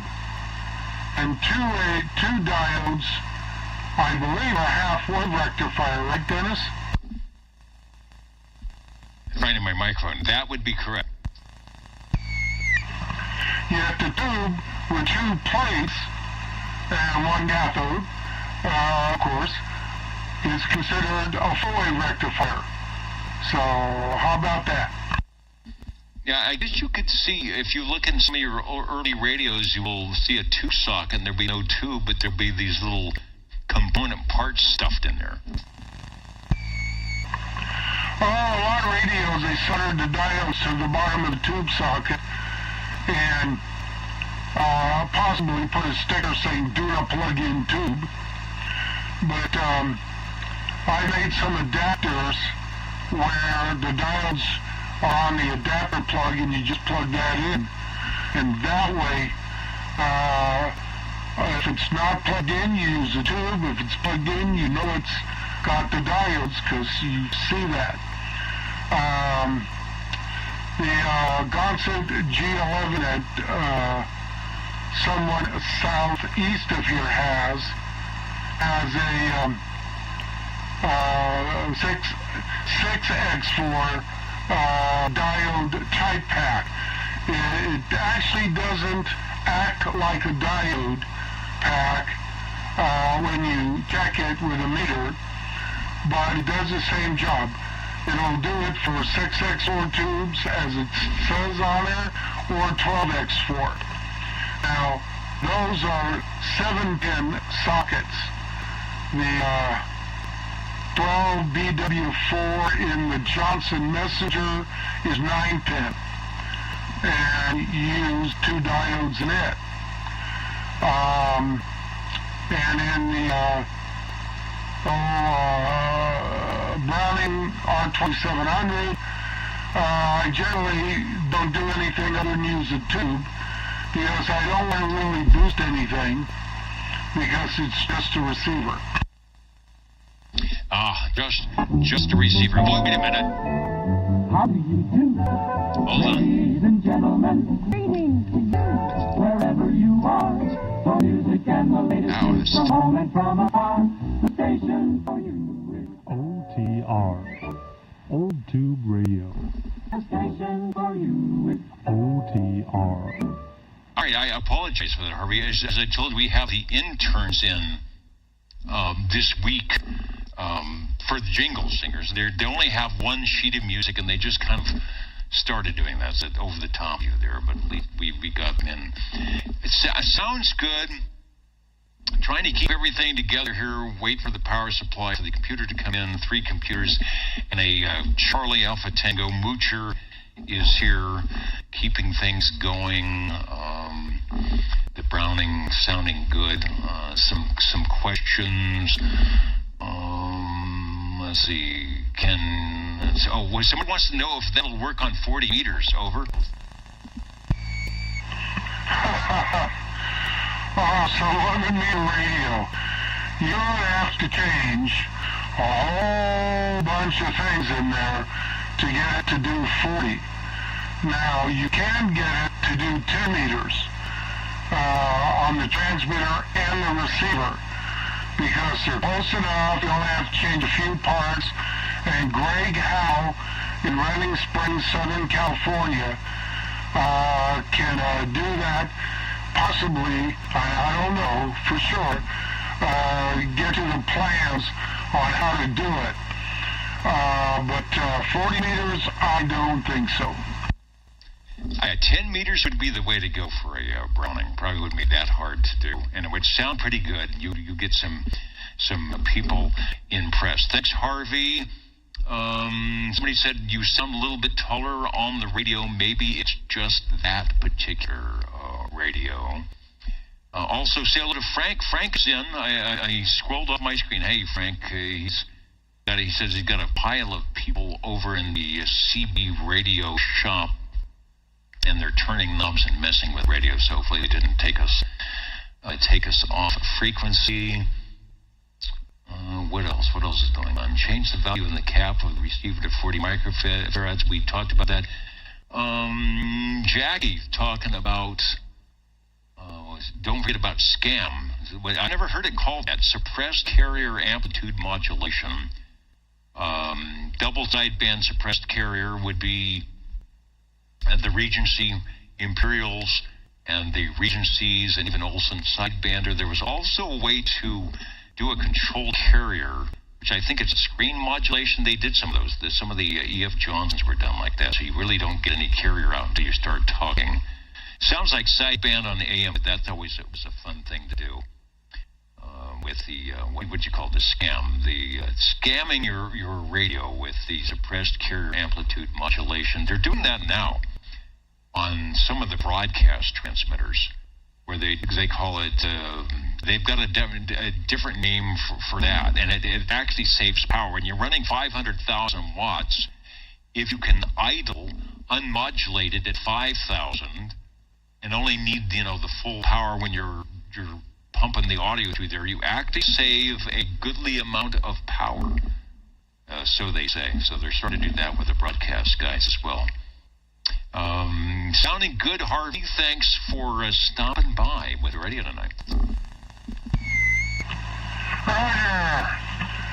Alrighty, and again, it's for sale.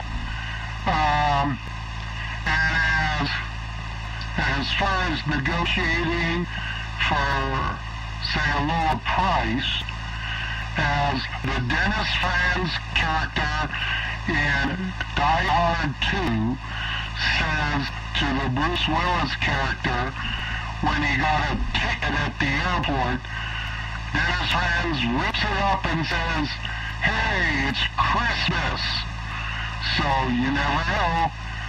Make me an offer I can't refuse. Ooh, maybe I shouldn't have said it that way.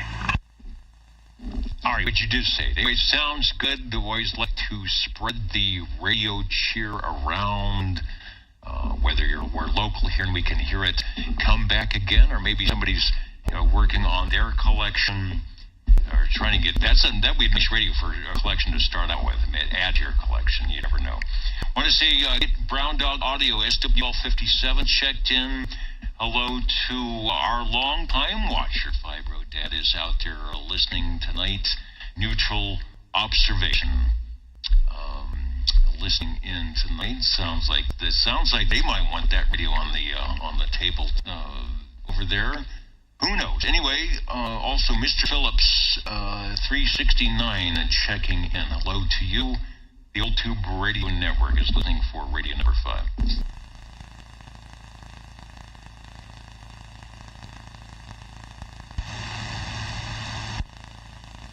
Also hello to Rocketeer 915 checking in from East Texas tonight.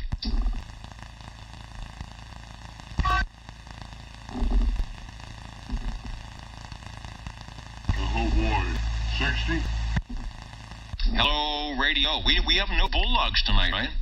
No Bulldogs tonight.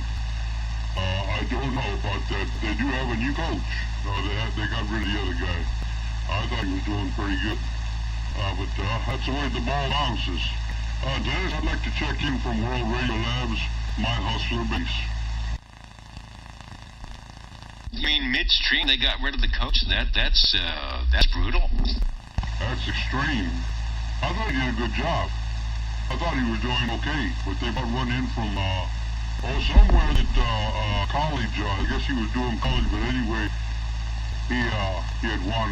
He'd had a couple of championships, I guess, under his belt. So yeah, the other guy. It's a shame they got rid of him that quick. Really haven't heard anything from him or anything like that. But the new coach is now president of Fresno State and making his debuts. And yeah, we're going to hear more about him. But Dennis, I got 7 tubes on this end. 7 tubes in a little bitty box. Bring the Blue Radio. Back to you. All right, World Radio Labs. That's what happens when you have season ticket holders who are millionaires. they call the school and say, we want to win. We're paying big money. We're paying big money for the seats here, and so that's what happens. Let me go to, and that is not the radio I want. The World Radio Labs, the Hustler. I've got a shot of it somewhere. The Big Blue Radio. Let's see if that will work. Somewhere's there. I'll find it. Take another transmission. Yeah, that's how it goes with the big when you're going to go into the big times. That's what the big times. Bringing our way there. Probably more prices on the tickets and better coaching, of course. But hey, we're yet to see another Boy Grant. That's for sure. You remember Boy Grant. Anyway, yeah, 7 tubes on this end, pretty little blue radio with a meter. Has 4 knobs on it, and we're on a gray base, turn it +3. Looking good, and only 7 tubes. How many tubes can you pull out before the radio will stop working? WRL Leo Myerson, maker of the Globe radios for amateur use, and decided why not for a Class D 11 meters. We should be able to cobble something together from our 80-pound transmitters, and this is what they came up with. One of the one, anyway. From World Radio Labs, the Hustler, courtesy of the Hustler behind the microphone. Give us another transmission. Yeah, we're just looking at a couple of reactions, a couple of things that the radio is doing. I hope it's not going to have a problem here down the road. It seems to be working okay right now, but I was just while I was listening to you, it was doing a couple of things. Meter was kind of going up and down, like it had hiccups. Okay, well, there might have been other stations coming in or something like that. It probably was telling you true. It just says, I just listen to Channel 11, whatever happens I'll let you know. It is 8 channels. We're providing you have the 8 crystals to go inside. There is a crystal socket in the front. You go external, plug in any one you want. You can tune all 23. That's the way a lot of the early radios did, to save you from having to buy, $3 a crystal, another $60 or $70 worth of crystals, give you a little tuning dial and a way to spot the radio. Always sounding good and always a fan favorite. Over. Well, Doggone, we appreciate that, Dennis. You know, for such a little package like this, they gave you a speaker, they gave you a meter, and a few knobs to play with. You know, this radio, I kind of get a kick out of it because, you know, I could carry it with him and practically not be seen with it. It's almost as if you had a half of a loaf of bread. You could carry your radio running. If your wife ever found out, she'd probably hit you over the... You could bet your bippy on that one. You are radio number, 1, 2, 3, 4, 5 tonight. The Hustler World Radio Labs. Whatever you do, you've done it right because it's still working after all these years. Well, thank you much, Dennis. We got another one warming up here, and we'll get it on. Thanks for letting me check this one in. All right, we've got time to get you checked in before we sign out here tonight, so no problem with that. There is, let me see, may not be listening, but on the Echolink link, I was going to see if we could get X4000 to say hello radio, KN6LW, KB6GMD, and get a check-in on the Echolink. Well, it's possibly, might not be at the microphone, but there he is. KN6LW. Hello radio. Hello.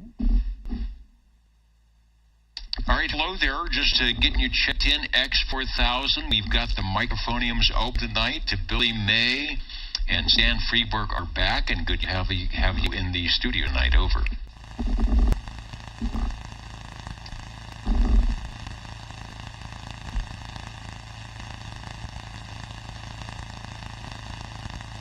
Well, you know, Billy and Stan and I, we go way back, and always good to be here, and hope that we're all singing on key. Over. We are doing good. I'm still waiting for the power supply to come in to fix the big computer, so I've got 3 or 4 scattered around the rooms to cobble together the Universal Media Network version of the old Tube Radio Network, and so we're trying that. Anyway, you're sounding good, looking good. Thanks for joining us on the old Tube Radio Network, KB6GFD.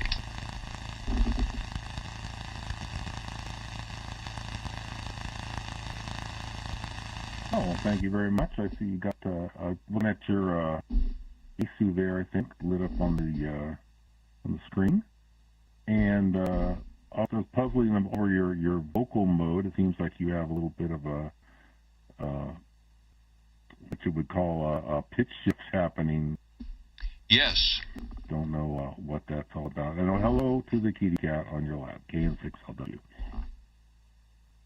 All right, that is Moocher decided to come in because it's actually warm in that position in the house tonight. The old TubeRadio.net audio stream is fine, and I didn't change any settings whatsoever on the video, and it locks up. There's some incompatibility thing that it's locking up, and I think it's a bit rate, but I'm not exactly sure why it does that until I get the other computer back. I don't know, but it did that with the other setup as well. So, but yeah, adjust. The problem, as we say in the television business, the problem is yours. Adjust your radio. The old Tube Radio Network listening for where did the radio number 6, and good night to X4000.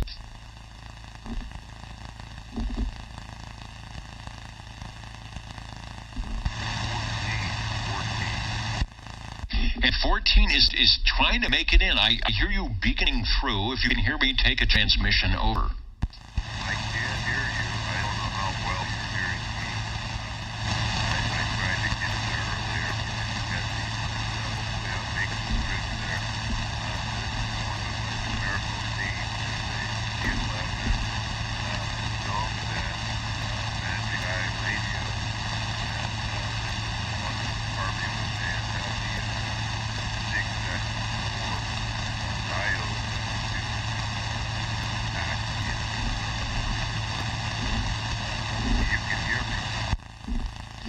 I can hear you. So you are on, it's probably putting out about a watt and a half or something. You are on the Gonsett G11, over? Yeah,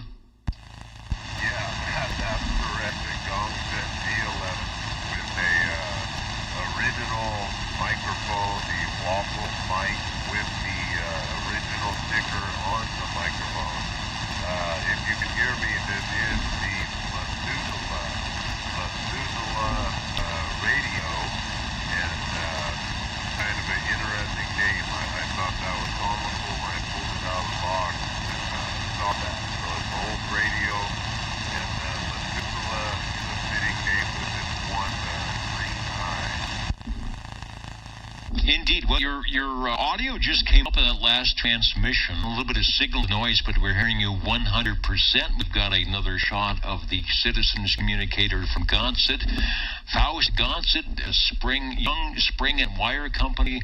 Anybody who's an amateur radio operator probably knows the Gonsett diamond logo, perhaps on their 6 or 2 meter communicator, or perhaps they had one of those units that you put into the trunk of your car that would take your AM radio and convert it into a 10 meter AM amateur radio receiver as well. They made all sorts of cool stuff, and this is just one of them. Why not put a Magic Eye tube in there? Back to you. Yeah. Hopefully the audio is still picked up. I'm speaking loud and clearly into the waffle microphone, which has to be based on sun. I might add something else to know. It has something to think about. Oh, it makes a lot of noise. It's a JDJ Bang Bang radio. You key it up, and unkey it, really makes a lot of clicking, clacking, popping. Also, it has a air trick on the microphone. It's like also hold up your hand and you breathe on it when it goes off. So I've already keyed it once or twice, so we're having a conversation on accident. All right. I'm not sure what the waffle mic is. The mic we're showing is, I think it's the Electro Voice or the Ecstatic. They call it the ice cream cone style microphone. That's the one that's wired into this radio, which I believe belongs to Cliff. But I'll have to see if I can find a shot that has that waffle mic.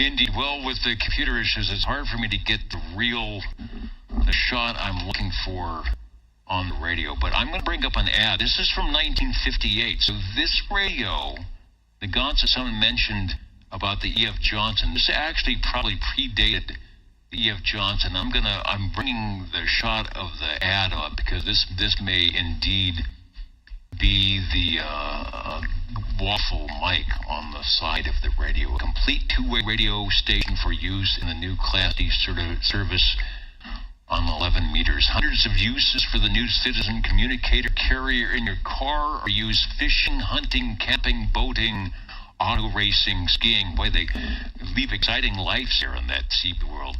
Skiing, hiking, golf carts, club activities, spectator sports, football games, country estates, baseball games, communications around the home, or use on the farm. And there it is. So hopefully you're doing at least a few of those.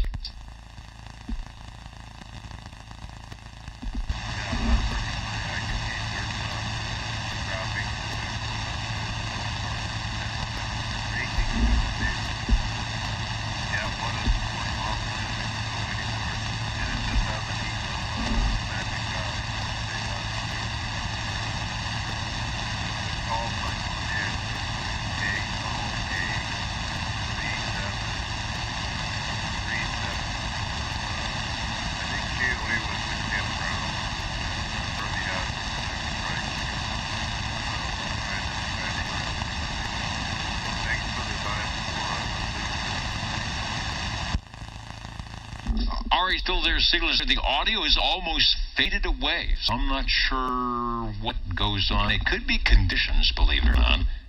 Maybe there's something that gets warm and likes talking and then does not. But I still hear you. It's still there. The signal is there. Gonset, Citizens Communicator, the G11, one of the first Gonset's Young Spring and Wire Company, one of the first companies to actually jump in 1958 and advertise and produce a radio for Citizens band. There was about 3 or 4 that jumped in right at the start, and they were one of them, the Old Tube Radio Network.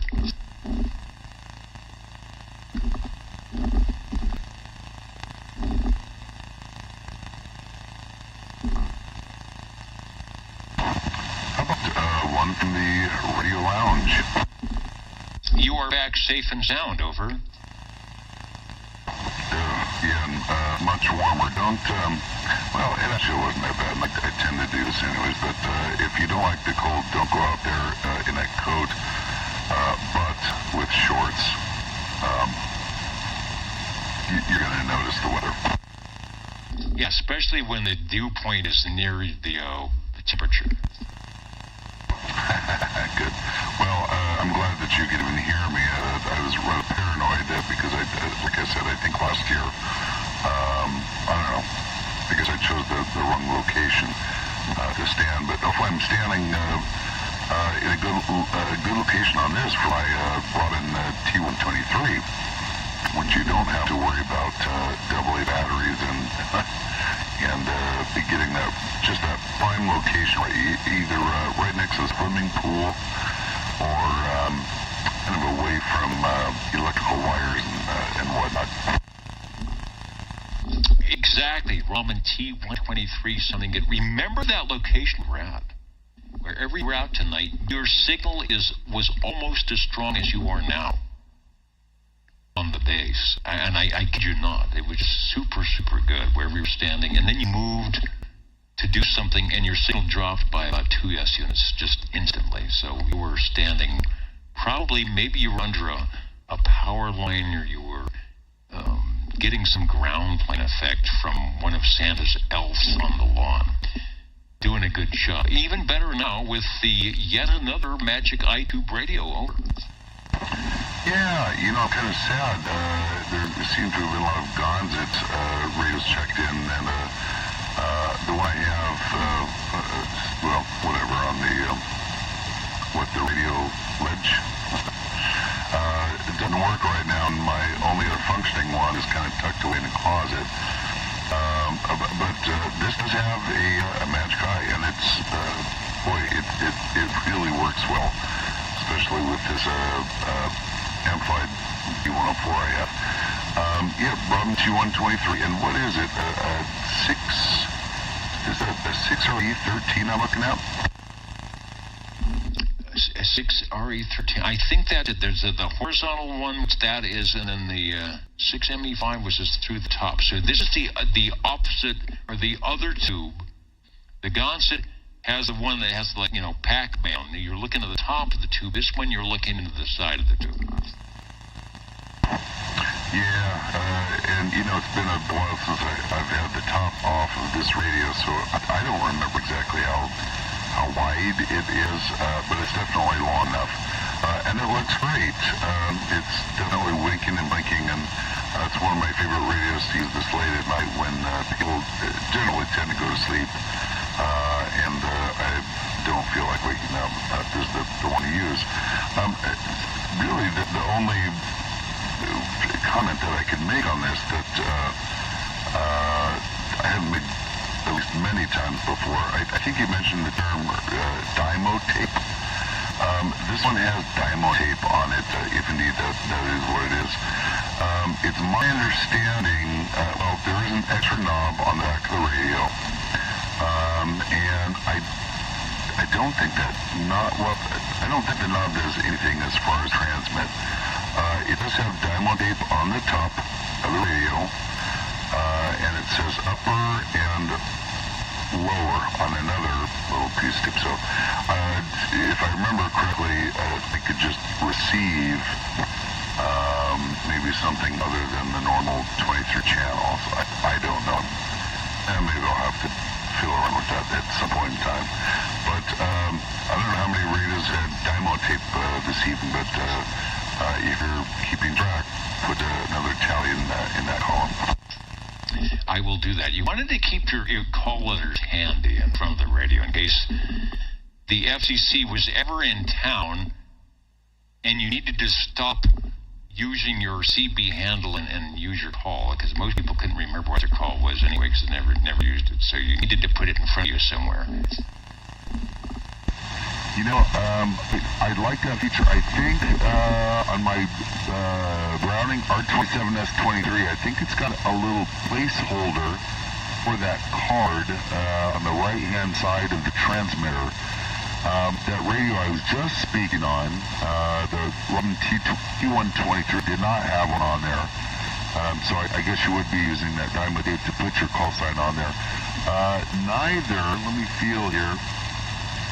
Now, the radio I'm on now, my Robin T123B, that does not have one of those fancy schmancy little card holders either. So I guess you could use that Dymo tape. I don't think it would last very long. This radio gets so hot, I think it'd probably burn up or melt and then fall inside the radio and create some sort of a catastrophe you would not want to have to clean up after.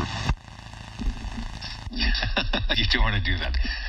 It does sound good. Our fans of Magic Eyes and Green Radios are indeed enamored with the Citizen Band transceiver called the Robin T123. This is not the Panasonic number 2 chassis. It's before that. This ran like the late 60s into 1972 when that Panasonic chassis took over. But I don't know. Something about this, it always sounds good. Gotta love the Magic Eye tube. And it got a lot of people on the air. Back to you for transmission. Thanks for radio. You know what? My list is falling off the table here. I think your radio number is 7. Over. Okay, good. Yeah, that's the Magic Eye on the other radio is just using that. That's always fun. I guess these the lights on this particular radio, the 123B, I guess they're fun too. I have to me, neon lights are always long, and that's not what these lights are on the front of this radio. I've been told they're neon, but they're they just look like small little teeny lamps with a teeny light bulb in there. I don't know. Every time I look at this, I kind of I'm curious. There's a custom neon sign shop. I think over in Fresno, kind of like 99 and just a little bit north of Shaw. Or at least I think they used to be out there. I've always been tempted to have them go and make me some sort of cool, I don't know, either on-air lamp or I don't know, something like that. But this one's still fun to look at. No Magic Eye tube on this one. But the alleged neon lamps are still kind of fun to look at. They are, and you know when you're on the air, you probably hear the big clunk of the relays, assuming it's not an electronic switching, which I don't think it is. And then I'm actually coming back to you, so you're transmitting. Thanks for the Robin T123. Also, thanks for braving the cold tonight yet again for the old tube radio network tradition of jogging down Van Ness Boulevard, a.k.a. Christmas Tree Lane, and letting people know that, there's maybe we're working on it here. I don't think the Costco card is going to handle what we need to do, but purchase one of those properties so that we can do some type of an old tube radio Christmas display on the Christmas Tree Lane. Don't tempt me. I'd love to do that. Some type of Rudolph the Red-Nosed 6AQ5 reindeer nose, and who can tell what else we would be able to do. Sounding good for radio number 7. Thanks. And I'm counting and amounting. I noticed it's past the top of the hour. I've managed to slog through all the computers here to kind of get on the air. And whoever said, that it sounds a little bit suspicious on the video side. Yeah, there's something going on with the bit rate again, where it doesn't quite lock up. So I might sound a little bit slow tonight. Actually, everything coming through is going to be affected too. So if you're watching on the replay, you think, do I really sound like that? If you're listening to your radio, it doesn't sound like that. But it does sound like that. 60? Hey, I've got a spot for you. Go ahead, sir. Thank you much, Dennis. We're going to close off the evening here with our pretty little green radio, the T123B, the Robin. All right, fans of Robins will be happy to know we'll have a double play back-to-back from the T123 to the 123B, which was the... Uh-oh. Now I've done it. I've lost all of my control point here. Anyway, take a transmission. I got to figure out what just happened. Yeah, thank God we don't have those kind of control problems. We got a lot of little features on this, on the Robin here. A lot of little lights, buttons to push, dials to turn. Really pleased with this radio here. It has a nice meter, nice case, and the buttons are like in center teal, like a teal green or something. Nice looking. But we're 11 tubes, 23 channels plus 8 or 9 extra channels in the radio. Extra? Have you checked out where the extra channels take you? Well, I go to channel 1 and climb the ladder with the switches, one switch up and one switch down. Right now they're both in an up position.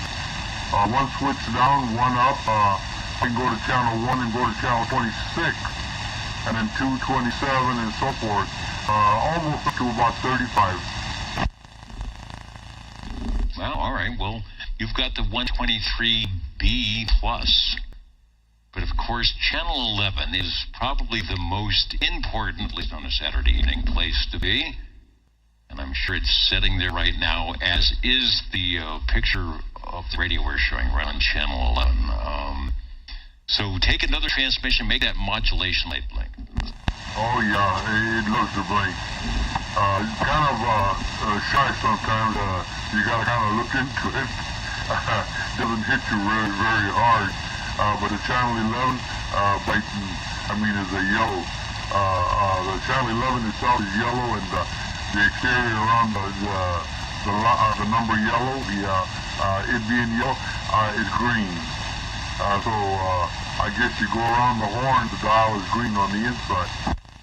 But anyway, doggone Dennis, I appreciate you letting me check this one in and run for a bit there, because a couple of days that it sits on the shelf, it kind of looks at me and I look at it and kind of says, when are you going to squeeze the trigger? Absolutely. Some of the early dials were color-coded, 1 to get channel 9 as the emergency channel, and 2 to let you know in the perfect FCC band plan, which didn't last all that long because nobody followed it. There were channels that were supposed to be used for intra-station. That's, KEO 8942 base to Unit 1. That's units of the same station license. And then I think you got north of channel 11, 12, 13, 14 were more business-oriented, and that would be stations of different licenses. So you'd have KEO 8492 base to KJY 7722, and that might be talking to a different station license in a business or something like that. So they really had a band plan. It wasn't for hobby communications. It wasn't for idle chit-chat. And you didn't license yourself like you did in amateur radio. You licensed the station. That's why the call letters, instead of being affixed to yourself like a badge, wearing your badge with your call sign around, your station got to wear the badge because that radio was the licensed item. There you go. That's what little I know about this. Yeah, okay. Well, like I say, channel 11 is yellow, and from 8 to channel 1 is red. Why, I don't know. Could be the interstation, or maybe they just want to let you know, dial them up between 1/3, 1/3, and 1/3. Channel 11, the place to be. Thanks for radio number 8, the Robin T123B. This is the classic Panasonic number 2 chassis shared by many radios up until 1976 when the FCC said, oh, you've got to go 40 channels, and everybody scrambled to do just that. Oh boy. Yeah, well, the ones I hear out there, and have heard, like this last one here that before me there, they sound great. They look great, and doggone it, that's all a guy needs, man. I mean, if I were to have a base station besides the Hustler up there, I'm not going to put it aside, but if I were to run a base station and for AM and talk in the evenings or whatever, yeah, I wouldn't mind getting on the Robin for about 8 hours. An interesting radio. Thanks a lot, Dennis. All right, thanks for stopping by the Old Tube Radio Network. We're counting and mounting, and I thought, did I notice that there might be one more station out there that wanted to take a transmission before we leave the air? Over. You did notice. After 40 years, I'm getting good at this. The Golden Beagle, you know what it is. There are many others out there, but this one is mine. Do you have your Dymo label maker call letters on it? No, I don't have that. And I would never put it on it. But this was the first extra radio I got when I moved to Fresno. Back in the day, you did yard sales before I knew about eBay, and I found this at a yard sale. Back when you could find stuff at yard sales and, they weren't charging eBay prices. Oh, Roger, found this along with a 180 amp and this microphone with a BL logo on the back. My second find at a yard sale, excuse me, was a General Super MC12 with a digital VFO hooked up to it. Got the whole thing for $50. Took the VFO out, put a crystal in where it's supposed to be, sold the digital VFO for the bargain price of $50. As we say in the business, such a deal. Now, the third one I got wasn't a yard sale, but a friend had it. He didn't want the radios anymore because he wasn't going to be able to put up an antenna for whatever reason. And he called me and said he has a General Super MC2. I go, okay, I gotta look at that. Well, it wasn't a 2. It was a 11. Even better, although if you could have found an MC2, it probably would have been the only one made, right? Oh yeah.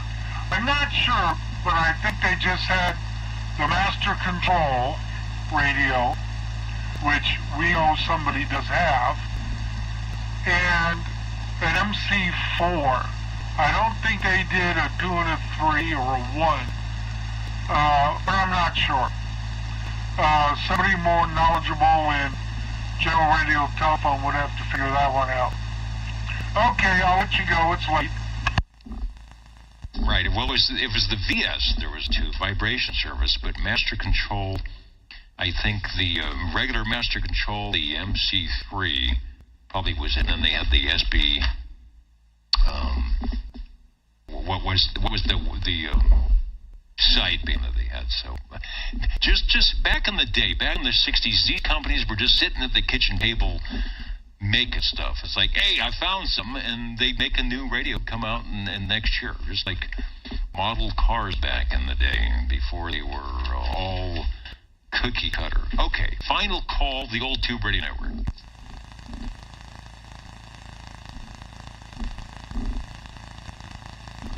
I was looking for my mouse to figure out where we are at. I don't have. I'm looking for the jingle, sir. So they have the final. No, the interns are gone, hoping to have the power supply for the computer. That doesn't mean it's going to be the right one. That doesn't mean it's going to work, and that doesn't mean there isn't some other problem that I can fix. But it might make things a little bit easier between the three computers here at the desk. Let's go over what we did tonight. Tonight, 17 check-ins on page 1, 18 on page 2, 15 on page 3, and 24 on page 4, for a total of 84. Our live, direct, exclusive, you'll only hear right at this station, the Old Tube Radio Network, our beginning Christmas Tree Lane broadcast. All is up and running and doing well for that, so if you can get in to see that before it shuts down a little bit after Christmas, do so. Before all the before we have some weather to blow all the ornaments and things off the trees. It's all nice and fresh and works and looks really well right now. Radios tonight, we had 9, and it was about a 3-way tie until the last check-in. It looks like the Brownings were the most heard manufacturer at 3. Consets were looking pretty good tonight, as were the E.F. Johnsons, the Robin T123s. Starting off, Harvey on the Gonset G11, and there were 2 of them tonight. All of a sudden, we have no Gonsets since, a year ago or something, and now we have 2 tonight. It's a great radio, and I have a Gonset G76, which I did run as a net control operator probably about 35 years ago. It's a great little AM radio for 10 through 80 meters, and also 6 meters, which was sort of forced into 11-meter service to get on the air. The second radio tonight, the R68 T68 Browning Eagle from Cliff, always sounding good. Thanks, Cliff, for that. Sean and Sanger with a couple tonight. DAC 10, I think he said that was a new radio on the desk tonight. Sounded good. The tubes were glowing, and we checked it in. The Gonset DAC 10. Sideband. The 9 doesn't have sideband, so that was an upgrade. Radio number 4, the Browning Golden Eagle Mark III SSB from Harvey, and that is one that he has done a little peeking and tweaking, and it will be or is for sale. Sounded pretty good tonight. A lot of people giving you thumbs up on that. Hustler Joe on the World Radio Labs Hustler. Always good. The blue radio comes through. Radio number 6, Sean was on the Gonset, his Gonset G11. That for the most part sounded good. I don't know why the audio was sort of fading in and out. It may be a radio thing, because you were up close enough to the microphone to make it sound good. Replay, I've heard, if you're watching the video replay on YouTube, it's got the bit rate thing going on, so your audio pitch may vary. So take that with a grain of salt if you're listening to the playback. Your radio isn't doing special effects on you. I think the video is tonight. The Robin T123 with the Magic Eye, thanks to Mike. We got back to the base. 2 radios tonight. We will have to find him a tube transceiver portable, and he could get checked in twice when he's on Christmas Tree Lane. Thanks for the Robin, Mike. Radio number 8, a Robin T123B, the big brother to the 123, the Panasonic chassis. Thanks, Joe, for that. And as you heard moments ago, Harvey on the Browning Golden Beagle R68 T68. Thanks for no help tonight from Moocher the Wonder Cat, who says, this is the warmest room in the house, and this is where I'm going to stay. Hopefully the audio and wacky stuff isn't too annoying. Listen to the replay if you dare. I checked out the screen here for the SDRs, and the one I really need. And you guys have to tell me if there's one close to you that you're listening to up in BC, where it is, or maybe get a URL and I can see if I can hear you. But the two that I have are just too far away from you guys, and I'm not going to be able to hear you. So if that one ever comes back, it was a Kiwi SDR, meaning it was run by an individual or a group. I'm not sure what happened to that. They sort of disappear and they never give you an explanation. But if that comes back, we will certainly check in to our stations in British Columbia. So 73, everybody have a great evening. The Old Tube Radio Network signing out. Hi there, just was signing off, KB6GFD. Yeah, I think your radio is sending out packets. Thanks, Dennis. Good night and go Bulldogs. My radio's doing what? I believe it's sending out packets. Oh, wait a minute, hold on. Something got changed, Eric.